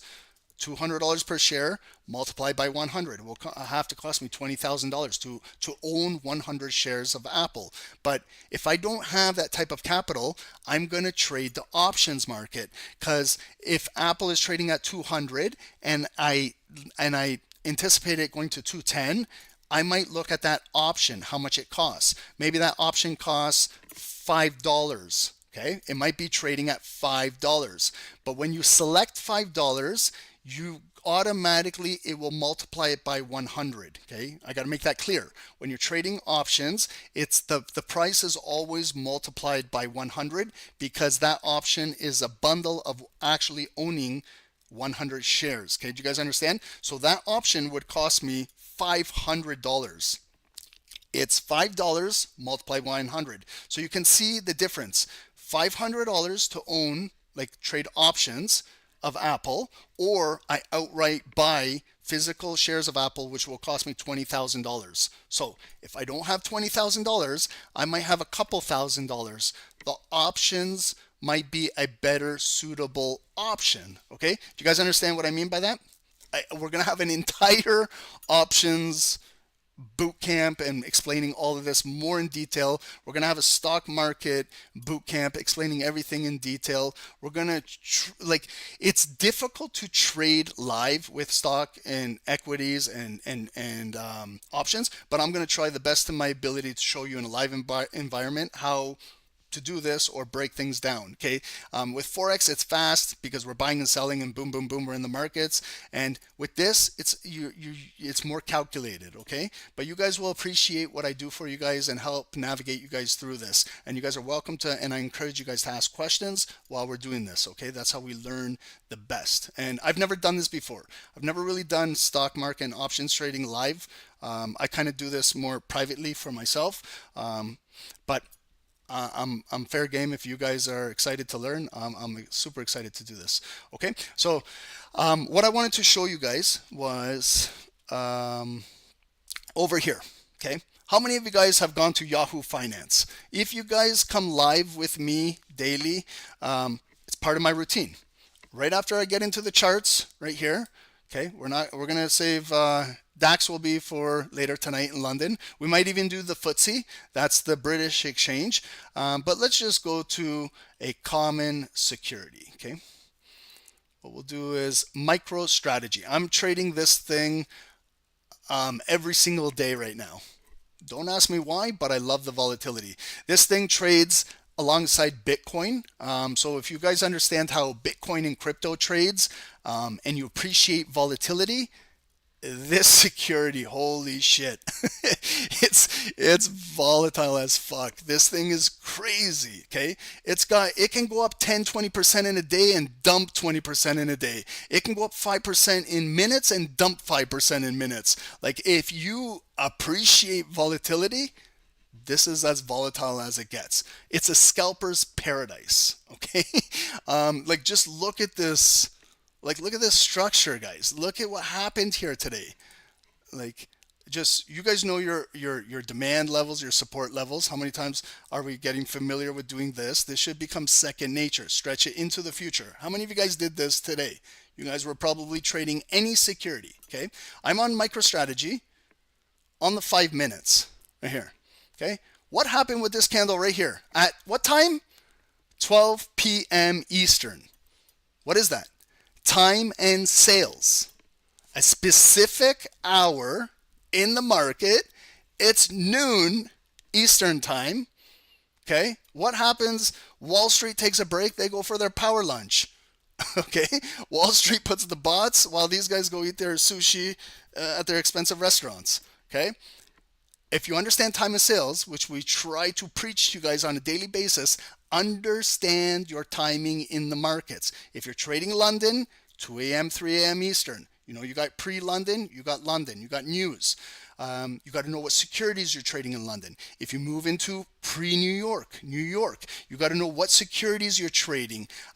What news do you have? Are you trading commodities? You got COMEX. Are you trading Wall Street market open? Are you trading mid-afternoon this time, 12 p.m., 1 p.m.? Are you trading power hour, 3 p.m.? Are you trading right now? Right now, the futures market just opened up 45 minutes ago. We're in the Tokyo futures market right now. So there's so much to learn, guys. Sergio, you'll need more help with charting. I'm here to help you guys with charting. Whatever you guys need, I'm here to help you guys. But I just need you guys to pay attention to what I'm saying, because everything that I've been saying in Forex, if it's, you guys are going to see, holy shit, this translates right into the stock markets. And there's so much you can do in the stock markets that Forex is just, it's like nothing compared to what you can do in here. Okay, because these are actually publicly traded companies that you buy and you deal with every single day. If you go to McDonald's on a daily basis, I go there, I'm buying that value menu all day. Those McDoubles and the pancakes, are you kidding me? I'm all over that. I can buy and sell McDonald's. I can scalp it in the drive-thru. I can make 20 bucks scalping McDonald's in the drive-thru and pay for my meal in the drive-thru. Okay, I don't recommend doing that. Do not drive and scalp unless you're experienced and you can do that. Okay. I'm just joking. I do not do that. I heard of other people that do that. Dave does that shit, not me. Okay, so this candle at 12 p.m. closed physically below this structure. Okay, very easy. Okay, and look at what happened. Do we not use our price action analysis that the candlesticks tell you the beautiful story? Look at this candle. Let's open this shit up. Look at this. 12. Just little fake to the high, lower high, lower high. We're trending down. We got a massive big body fat ass candle close right near the low. Okay, are you guys doing your charting? I am. Put a red line right there.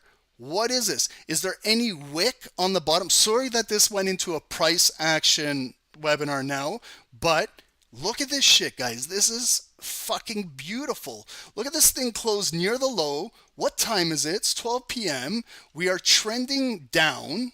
Okay, it's making lower lows, lower highs. We had a first physical candle close below all of that green big body box. And look at your next candle. It's an ignited bearish candle with no volume going to the upside, because if you did this, you should have flipped that green box to red. And it's an ignited, no wick, firecracker candle. There's your pop and there's your drop. Okay, look at the price of this candle. Remember, we're talking volume now. This is the New York Stock Exchange. We're not trading Mickey Mouse securities. These are big securities. Okay, MicroStrategy, it just got enlisted in NASDAQ just last week. Look at this. That candle, if you're talking points, look at the price. Okay, look at the price over here. $330 basically when it broke, and it came down to $327 in 5 minutes. Okay, just that candle body alone. If I was looking for option trading, okay, and I see it break 330, okay, look at the psychological numbers. Stick to psychological numbers. Then you'll learn options faster than most people. Okay, remember, markets move on psychological numbers. So anywhere in between here, fair value of this candle 331. Where's that psychological number? 330. That's that nice psychological strike price. Okay, so it broke and dropped. Where did it go to? You can look at the option chain for MicroStrategy. You might see that there might be a 329, a 328, 327, 326, 325. Okay, how low do you think it's going to go? That's the name of the game. When do you think it's going to get there? That's the name of the game. Okay, so look back. Did you do a top-down analysis? I didn't, but not on this one, but believe me, I did when I was trading this. You look, previous price action, where are the levels? Okay, where's resistance in the past, could be support in the future. What type of drop are you looking for? Okay, look at that nice little drop. So look, where did it drop? 327. Next candle again, low wick, continued to drop down. 323. It dropped. Look at where it bottomed out at 317. Okay, look at that price drop. Like, if you understand the premium on options, that if you took a sell, like on just this move alone, okay, how long was it? 5, 10, 15, 20, 20, let's say 30 minutes maximum, okay? This drop would have netted you a serious percentage gain. We're not talking about 0.5% or 1%. This premium on this option, if you kind of scalp this could be a 10, 20, 30, 50, 100% return on your money. Okay, so you understand that value of that option at that time when you bought it, it's heavy in the money now, fast. Like, I'm talking implied volatility, because if you understand the options market, you have to understand the Greeks, the mathematics, the delta, the theta, the beta, the IV, the implied volatility, time decay. All of these things play a factor in the percentage that you get. So the faster it goes to your price, the more your percentage gain. And look at what happens, guys. This is why I learned to pip and dip out of these markets, because look at that serious drop, came to 317, and look how quickly it just got gobbled right back up. Look at the timing, guys. Like, I'm not making this shit up. This was 12 p.m. Eastern. It dropped. When did it recover and when did it rebound? Look at that green engulfing candle, 12:30 p.m. A 30-minute candle, right on the target, right on the dot, guys. I don't make this shit up. Look at when it kind of closed up there at 1 p.m., 1300. Look at that. This is a manipulated drop. This is not just by chance how this happened. Like, look how it was trading all afternoon, and then just boom, that V-bottom recovery and right back in. Okay, so if you are spotting these things, if you're ready for these things, this is just on the 5 minutes. Okay, you got to do a top-down analysis. Start off with your daily of any security, figure out what's going on in the markets, and this is just on TradingView. But if you come over here to Forex Factory now, or sorry, not Forex Factory, Yahoo Finance, this is a free website. You can get some valuable information here for free. Just to get started, this is fantastic. Even if you're an advanced experienced trader, who gives a shit? You get a lot of information from this thing. Number one, go to your search and search the security you're looking for. If you're looking for Apple, Tesla, MicroStrategy, Palantir, Lululemon, McDonald's, whatever you're looking for, search it. You're going to get something that comes up like this, a chart with some information and some numbers. Okay, so we got to make sense as to what these things are. So number one, here's the company, MicroStrategy Incorporated. In brackets, you have its ticker. Okay, so everything has a ticker. You guys know this. If you're trading pound dollar, it's GBP USD. If you guys are trading NASDAQ, it's NAS 100. If you guys are trading crude oil, you know it's US oil. Okay, so it's got a ticker to search it. Stock market, same thing too. It's got their ticker. So it's MSTR, okay? And if you like this, you can add it to your watch list. You can follow it. Like, if you are on Instagram or TikTok and you follow your favorite subscribers, you can follow your favorite security, add it to your watch list, and watch this thing on a daily basis, how it moves, watch its price, watch how it fluctuates, look at days when it's had on big discount, look at days when it's been pumping, all of these things, okay? Then we get the price. Right now, at the close, remember the market, Wall Street closes 4 p.m. Eastern, it closed at $331.70 for one share of MicroStrategy. It was down almost $10 per share today. It was down $9.72. This is very basic information. Then it gives it to you in a percentage. So it was down today, negative almost 3%, 2.85%. For this security, that's a big loss, okay? Because we're talking billions of dollars. A 3% drop in a billion-dollar, trillion-dollar market cap company is a lot of money, okay? And then over here, we see this in the green. This is the after hours trading, okay? So you see after hours closes at 8 p.m. Eastern. This was almost like an hour ago, 7:59 and 58, it closed. It was up in the after hours, okay? You can see it closed in the after hours. Right now, it's closed until pre-market trading tomorrow. So this thing is going into the pre-market up in after hours. It had a shitty day in the open market, but then it's up in the after hours a little bit. How much is it up? It's up $3.30 per share. From the 331.70, it closed at 335, a nice whole psychological number. Why is that important? Because strike prices are important, okay? And almost 1% close in after hours, 0.99%. Okay, I can take this call and we can go for 24 hours straight and I can break shit down, but we are pressed for time because it's almost 9 p.m. and I got to get a little bit of relaxation and get ready for live London in a little bit. But I want to show you guys a little more, okay, because I'm excited about this. This was just a graph of today, one day, okay? So this is how it was trading. You know that big drop that I was just talking about? There it is, 12 p.m. Look at that huge drop and came right back up and grabbed that liquidity. And then you see it's just trading again, kind of. So what type of trading day did it have today? It was just kind of consolidating, choppy day, and it had that deep drop and V recovered back up, and then we kind of closed right back in consolidation, okay? So minus this big dip today, it was just trading sideways, okay? So no real big movement overall, okay?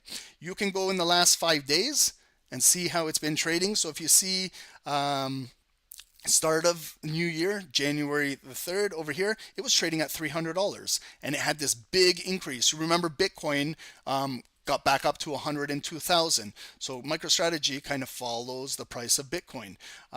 So it came up to about $380. It peaked up there and then started to retrace back down. We're trading at 330. Okay, so we're kind of consolidating from the high and the low. We're right kind of in the middle. So maybe will it, in the next few weeks, will it go back up to 350, 360, 370, 380, maybe get back up to that high? Or is it going to sell back down to 320, 300 and test the 300 level? Okay.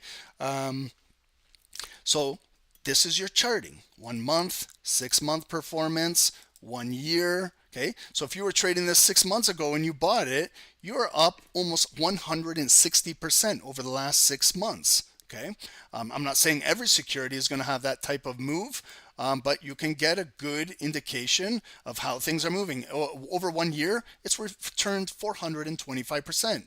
The last 5 years, okay, if you heard about this during 2021 and 2020, it was trading at 20, 30 bucks a share.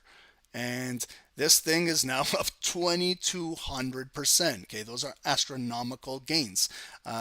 Then we have over here some important information here. So you know how candles have an opening price, a high, a low, and a close. Your OAHLC, your open, high, low, close.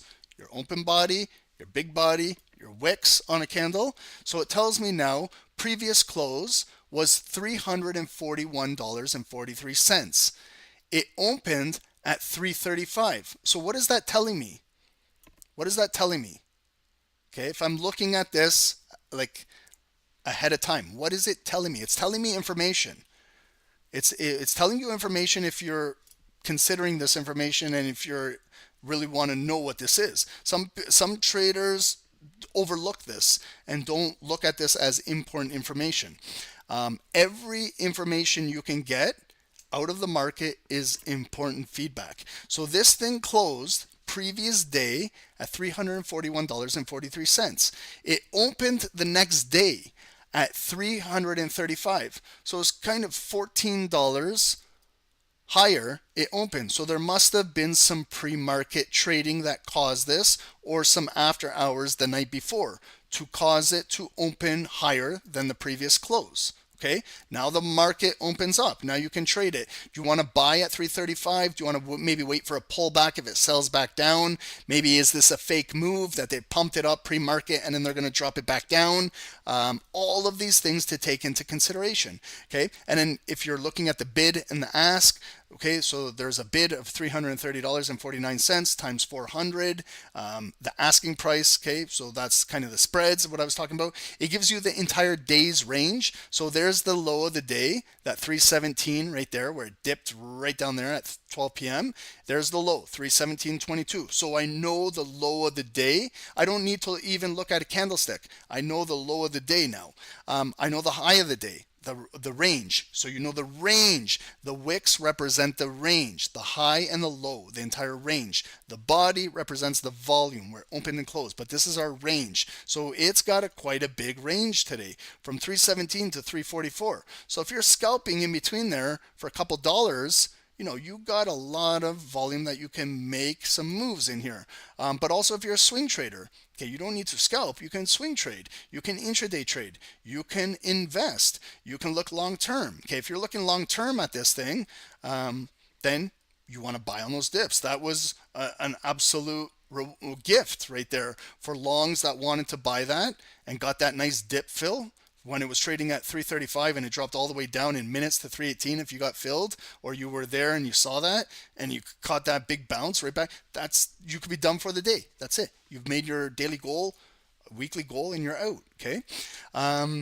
Volume. This is very important. We talk about volume. 18. This is a big number. Okay. So 18, 165, 300. This is how much average volume was traded today. Okay, so that's the volume of the day. Here's our average daily volume. So now it's giving me an average overall every single day how much volume this trades with. Trades with about 27 million. Okay, that's the average. So today's volume was 18 million. Is that above or below the average trading volume? Obviously, it's below. So today's consolidating day was below average trading volume. Okay, so is it something to be concerned about? I would be more concerned if the security dropped in price and it was on above average trading volume. Then I know that the delta is more negative selling pressure. Does that make sense, guys? You know, delta, you want to understand the volume. Was the volume heavier on the sell side? Was it heavier on the buy side? For example, if this was opposite, if the average volume was trading at 18 million, then today was a big green day and it was trading on almost 28 million, like that's 10 million above, and it was green day, and so that to me is delta buying. So that's like a big buyer coming in the market, maybe accumulating, or a short position covering, and that could be a sign that this security could be going up in the near future. Okay, so you got to pick up on volume clues. Also market cap. Okay, so this is market capitalization. So you can see it's 81.5 billion.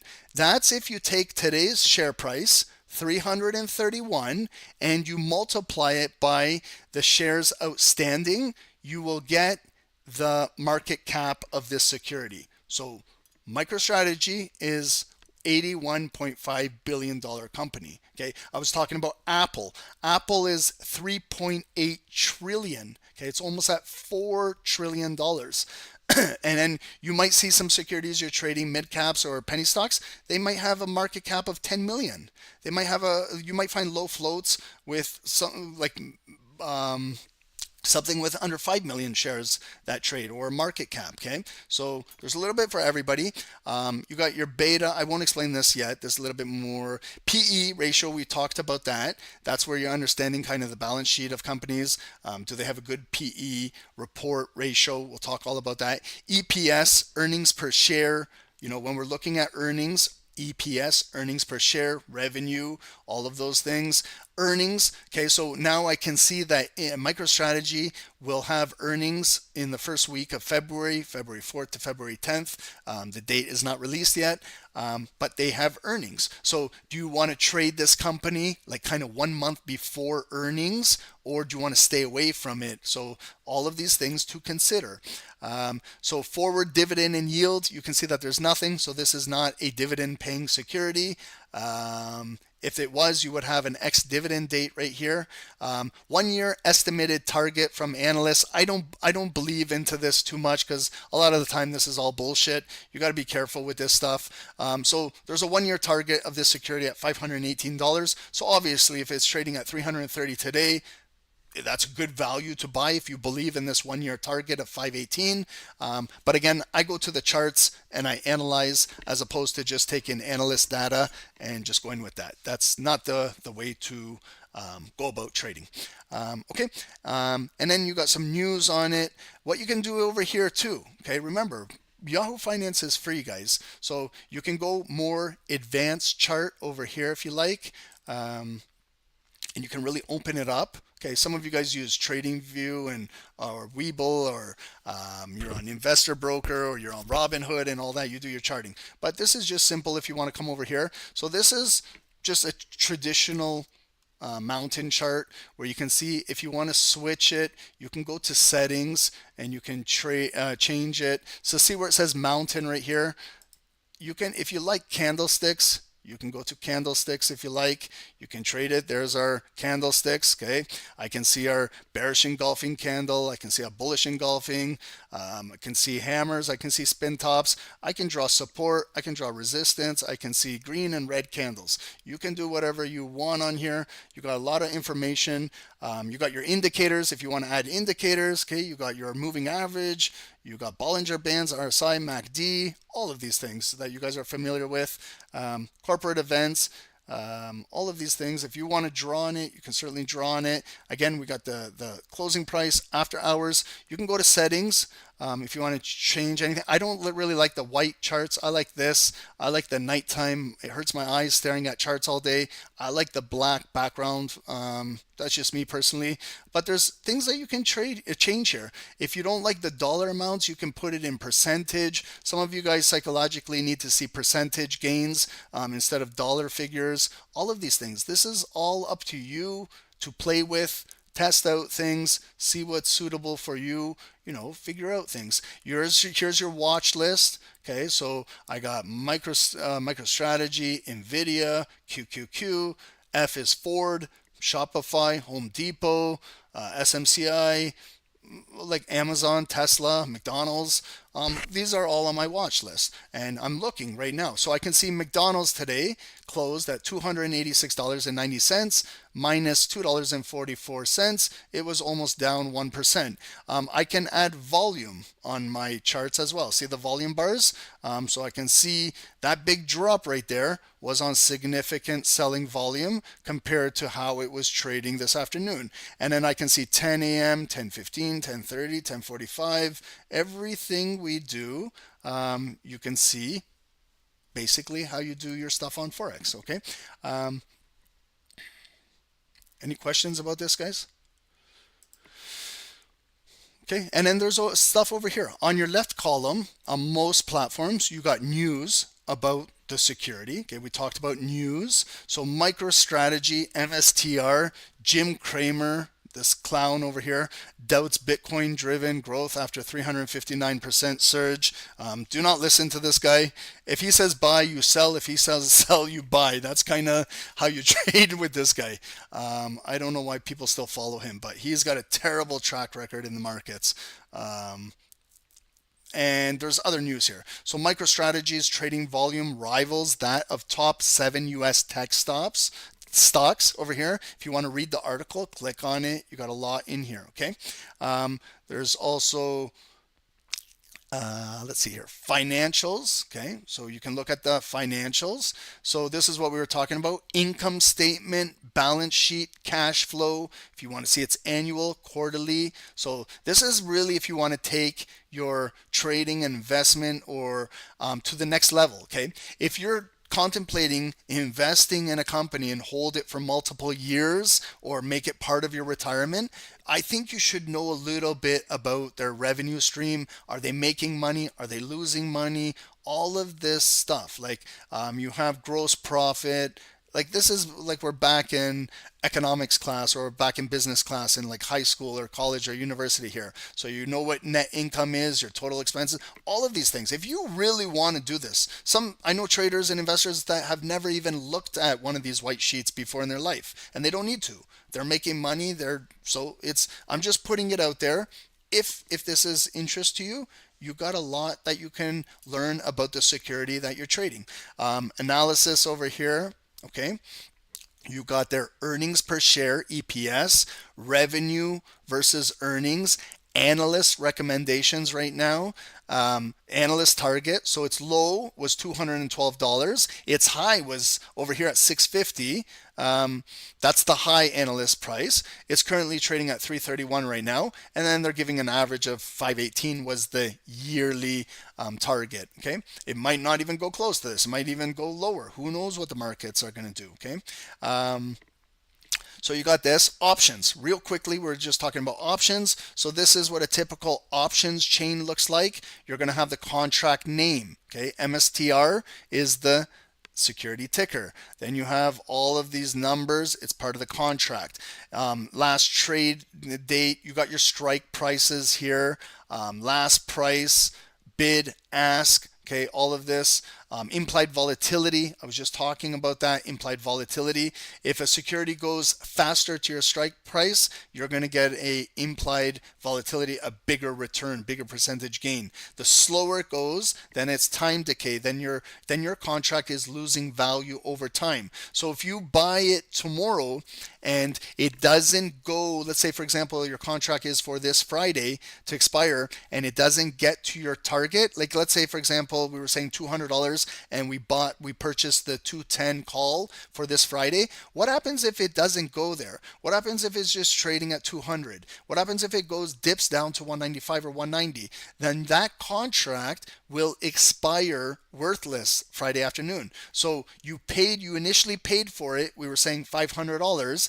Then over time, if it's not going to its target price and the day it's getting closer to expiry, you're going to see that $500 is slowly going to start to decay. It's going to go down to 475, 450, 400, 350, 300. And if you're still holding that contract to the close of Friday and it doesn't get there, it'll expire worthless. And that's where you will lose your $500 investment. Okay. But a lot of option traders think you have to buy and hold an option until the contract expires. That's in fact false. So if it's going down and it goes from 500, you initially purchase it, just like any other security, you can place a stop loss on it. You can have a trailing stop loss. You can put risk management. If you're only willing to risk 1% on that option, you can definitely do that. So if it goes from 500 and it's dipping and it's at 450 and you're down $50 and you're like, I don't know about this, I want to get out, then you can just sell your contract on an open market. Someone will buy it and then you get out of that trade before it expires, but you lost $50. Do you guys understand that you can get in and out whenever you want? You don't have to sit there and hold the security until full expiration. Okay, and the faster it goes to target away from expiration, the more you make. Okay, very simple game. Okay. And contracts expiries, weeklies are every Friday at 4 p.m. You got monthlies, you got quarterlies, all of these. Okay. There's so much to talk about, and so little time. But that is like right here, we got news on BMO right now. 4 hours ago. I didn't even see this. BMO is a financial institution in Canada, Bank of Montreal. Bank of Montreal, BMO stock, gets 20% price target hike, upgrade to outperform from RBC. RBC is another big bank in Canada, Royal Bank of Canada. So look at that. So Wednesday's upgrade from RBC Capital Markets echoes analysis by Scotiabank and CIBC. So take a look at this tomorrow. Put this on your watch list. Put BMO, search it, and follow this news. for the next few days. There it is, BMO, Bank of Montreal. Here's the chart. There it is. Okay, so here's the daily chart. I can go right here. Let's do this real quick. Right now, today, it closed at 4 p.m. It closed at $98.44. So like just under $100 per share. It was up $1.57 today, and it closed with 1.62% positive. Okay, after hours trading, there was some after hours trading. It was down in the after hours, negative $2.32. It dropped back down from the close of 98 to 96.12, and it was down negative 2.36. But what I look at after hours trading is the volume, because sometimes this is misleading. You got to look at the daily volume that was trading in the day. Let's say, for example, and I'm just using examples. Let's say this right here, average volume today. I don't even need to use an example. It's right here. Average volume today was trading at 715,000. Okay, that was the average volume traded today. It was below the average volume. Okay, so today's volume was below 832, below the average trading volume. Now, if I'm looking at that after hours, I can see that it took away from its daily gain. But what happens if this was just on minimal volume? Like you can see that today's volume was 715,000. What if this was only on 5,000 volume? Like it's very insignificant, and this can be misleading. And then tomorrow when the market opens up, it'll recoup this after hours loss, and then it'll be back in the green. Do you guys understand that? Okay, that's a common theme in the markets. So don't always get paranoid when you see this, because it might be on abnormal volume. It might be on very light volume. Okay, sometimes you might have after hours and it's on heavy volume. Then that's something to consider going into the next day. Okay, I can look at how it's been trading the last 5 days, last month. Okay, so last month it's down almost 5%. I can look at the 6 months, 6-month return. It's up 17-18%. Again, I can go to my charts the way I like it. What other information can I get from this? So this one is $72 billion market cap. Earnings per share. So this one has a positive earnings per share. So they're making money, $6.60 per share. So that's good. This company is making money. Earnings end of February, early March. This one pays you a dividend. So owning a financial institution pays a dividend. Most banks pay you a dividend. If you own this, you get, so for every share you own, let's, for example, $98, Bank of Montreal will pay you a $4.40 dividend. Okay. So that equates to 4.62% annual yield paid out to you in quarterly installments. The next dividend date, okay, so we've got over here the ex-dividend date. This was the previous one, October 30, 2024. So you can calculate 3 months in advance will be the next dividend payment. Okay, so this one pays you a dividend. Banks are good investments, okay?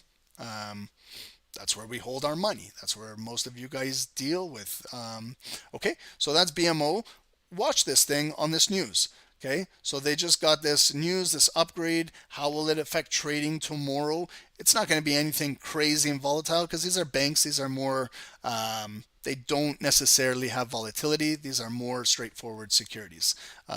Okay, so guys, I hope you learned a lot tonight on just an intro to the stock markets. Pinned at the top of YouTube is a free Telegram channel for you guys. If you guys want to join us, Dave is killing it in New York with you guys, killing gold as of late. I'll do a couple recaps of the trade ideas we've been sending out from SST, and we'll take a look at those. So these are like the trade ideas we send out. The gold that almost hit 300 pips, our trading schedule for you guys. Keep in mind tomorrow there is going to be a little bit less volume trading in the markets. The markets are closed tomorrow, and we'll be reopening up on Friday. Okay, guys. What else do we got here? If you want to join us, guys, Stock Sniper Trading, we'd love to have you guys. We have a free blog available for you guys right here. Go to our website, click on blog. Lots of good information. We were talking about a lot of this stuff in today: fair value gaps, order blocks, supply, demand, lots of things here. Everything that you learn here, you can take with you into the stock markets. Okay, guys? So I hope you guys, do you guys have any questions about tonight? Was it overwhelming? Did you guys learn a little bit tonight? Maybe you guys, this is just an intro, okay? Remember, it's just an intro, okay? I don't want to, we're going to go step by step by step. I just wanted to give you an overall analysis of the markets. So what you guys need to do, this is the hardest part, is coming up with the securities that you're going to trade or watch, okay? So you have a watch list. Create your watch list, and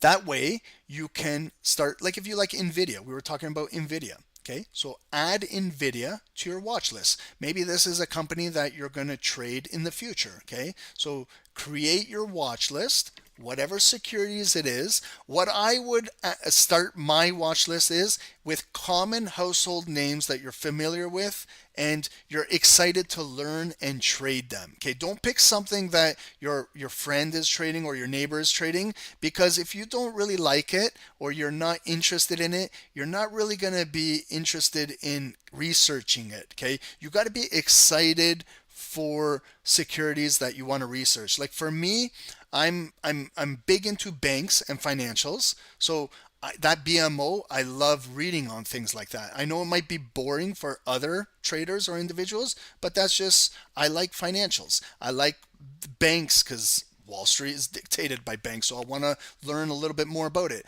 I like securities that interests me. Okay, so Tesla interests me, Apple interests me, MicroStrategy interests me, like NVIDIA, like all of these names are common household names. Samuel, which sectors do I follow? Like I said, I like financials. I like tech, believe it or not. You guys might think I hate tech. I do hate technology, and like I hate it. I hate computers. I hate that type of stuff, but I like the volume that trades in tech. So me as a trader, I like that. So tech is intriguing. Pick what if you like oil and energy. Some of you guys might like oil and energy. If you like commodities, okay? So some of you guys love trading gold all day, right? So there's gold securities. You can figure out some gold names. Like for example, El Dorado. Right here, El Dorado Gold Corporation. Okay, you can see the tickers. Okay, so again, I'm going a little bit more. You can see ELD.TO. What does that mean? That means that this is Toronto. .TO is Toronto. So this one trades on the TSX, the Toronto Stock Exchange. So me as a Canadian, if I want to trade this in Canada and trade it with Canadian dollars, which is not very good right now, I can select ELD.TO. You can see it's Equity Toronto. But here's the same corporation, El Dorado Gold Corporation, and its ticker is EGO. And it's traded on NYQ. So this obviously has to do with New York. Okay, so if I choose to trade this one in New York, here it is. El Dorado Gold Corporation, EGO is the ticker. Today it closed at $16.05, up 68 cents. Pretty good gain today, 4.4%. You might only see 68 cents. Oh, that's not a lot, but that's almost a 5% gain. Remember, this is a $16 security. So 5% gain, 68 cents is a lot. If you own 100 shares or 1,000 shares of this company, that's a 5% gain, 68 cents per share. After hours, okay, just down 10 cents, negative 62%. How did it trade today? Okay, you see 9 a.m., that's when it started to move from $15. You can see the previous close, $15.37. It opened $15.57, so I can tell it was up 20 cents in pre-market trading. And then the day's range, so I can see it opened, previous close 1537, opened here. So there was a small dip, 1542 below the opening price, and then it closed, look at the day's range, 1606. So it closed 1 penny off of the high of the day. So that's extremely bullish. The volume closed right near the high of the day. So I would anticipate that when this thing trades maybe the next day, maybe it's going to carry some of that bullish volume, and trade pre-market might be a gap up, and we'll see if it can continue drive to 16.25, 16.50. Who knows? Maybe $17 a share. Maybe it might pull back. Okay, so you can see the 52-week range. The last 52 weeks, its low is under 10 bucks. $9.72, and its high is under $20, so $19. So right now it's trading at 16. So it's a discount from this 52-week high. It's still relatively high. There's your volume. Okay, market cap. This one is a $3.3 billion company. Okay, so earnings are coming up February 20th for this company.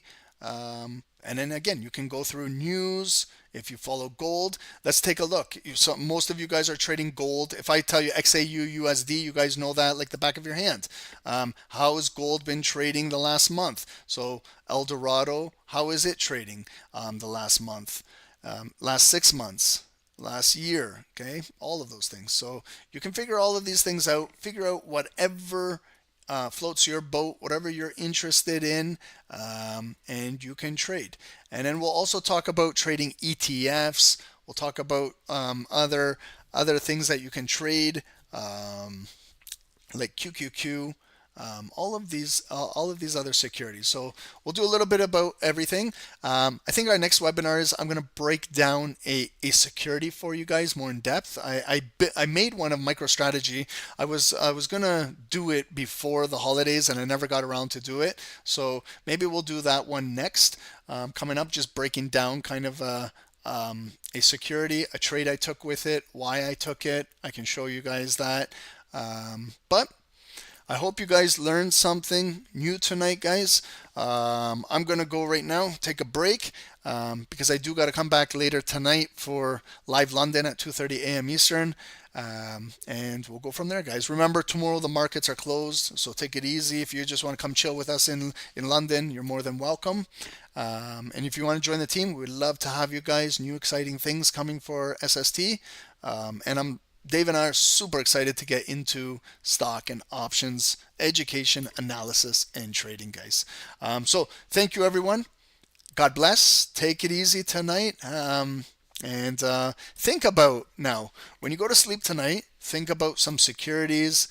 Think about what you're interested in. Make your watch list, and maybe open up a demo account, okay, on a platform. You can open up demo accounts and just demo money, like $10,000, whatever, and just buy and sell some securities, see what it feels like, see the volatility, learn all of this, figure out, are you going to be a day trader in the markets? Are you going to swing trade these things? Is there some securities that you want to invest in? And let's go from there, guys. It's a start, okay? Have a good night, guys. Thank you, everyone. I appreciate all of you guys. I know there wasn't a lot of us on the call tonight because of the time and things like that, but you guys are the lucky ones, and it is recorded, and you guys on Zoom and YouTube, you guys can watch it later if you guys feel free to. We appreciate that, and let's continue with this, okay, guys? And any input from you guys, if there's something that you'd like me to go over in more detail, you're more than welcome to give me suggestions. I kind of have a blueprint ready of what I want to do, but you guys are why I do this. So if there's something that you guys need from SST, you guys let me know, and I'll incorporate it in an upcoming webinar, or it might be your webinar, that whatever you want, okay? But we're gonna remember the way how we're gonna do this. We're gonna go slow and steady.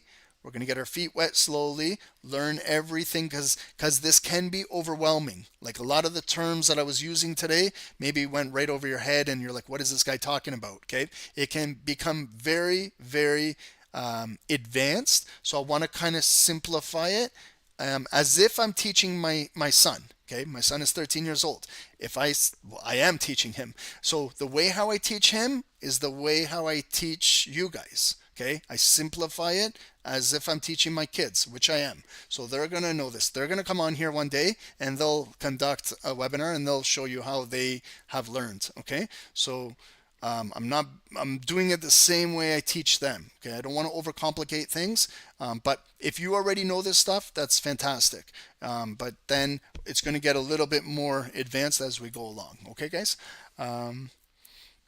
Samuel, should we start posting in the equity stock thread in Discord with questions? Yeah, absolutely. That's where you want to start it. That's a perfect channel in there. Whatever, anything related with stock, options, questions, or just Samuel, you engaging in there. You know, the more traders we get, the more snipers we get in there. Guys, that's another beauty about stock trading is the community. Okay, if you get a strong community doing research, like Samuel, imagine you were doing research on a security, you know, because there's so much, it's too, like a lot. If you're in one sector and you're focusing and you're putting ideas out there, I'm in one sector, I'm focusing on putting ideas out there, and Aaron is out there putting ideas, Sergio's putting, and then all together we can start to do research, analysis. That's what we're going to kind of do going forward, kind of in the VIP group on Sundays, is get together, forecast, maybe not so much Forex, maybe now we get more into in depth in the stock markets on what's moving, what we should be putting on the watch list this week. If anyone's in any positions, maybe we can talk about it. Like that's fantastic, Samuel. So that's what we want to utilize, is that channel for stuff like this. Okay, and I promise you, the more traders and more snipers we get more engaged in the stock markets, that thread, that channel is going to start to get more and more busy, because we've only been focusing on Forex for the last 5 years. So commodities and indices are in, but now we can talk about individual securities. Okay, guys. So definitely, let's get started, Samuel, getting engaged in there, and we'll go from there. Okay, guys, have a good night, get some rest. Thank you, guys. We'll see you guys. Well, I'll see you guys on Zoom and YouTube in a little bit. If you want to join Live London, those are those tough hours. Okay, getting up at 2:30 a.m. Eastern. It's that grind. It's if you want to do it, you know, it's not easy. But there's been some good volume as of late in London. So we'll take a look at, I promised that we were going to do gold and FTSE, FTSE 100. That's the UK exchange. So we'll be following that in London. Something different. I've never analyzed that with you guys. So I'm super excited. Okay, guys? Everyone, God bless. Have a good night. Thank you guys for your attention. I appreciate you guys. Thank you guys for interacting with me, keeping this thing exciting, because sometimes I know I bore you guys, and but I try to make it fun and exciting. Okay, have a good night, everyone. Thank you. I appreciate everyone. Zoom, take care. We'll see you guys in a bit. YouTube, thank you guys. If you guys can like and subscribe to the channel for more content, we appreciate you guys. Thank you, guys. Have a good night, everyone. Peace out.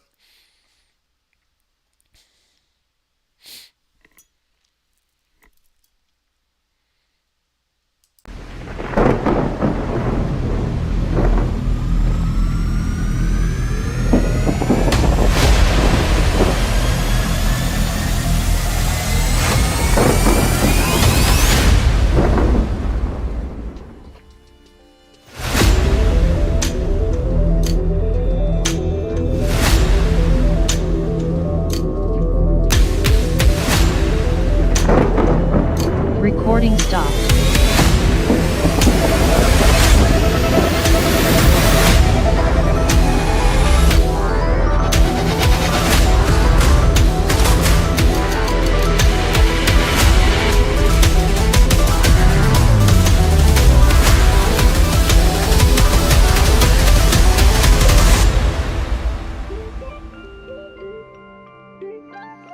Hey guys, good morning, welcome to the live session of Stock Sniper Trading. My name is Dave, guys, my partner is Ron. Let's get down to business here, guys. In on US 30, sell. Okay, I'm jumping in. Guys, that's a 100 pip drop. Yes, we caught it. Hey, guys, 200 pips, please secure.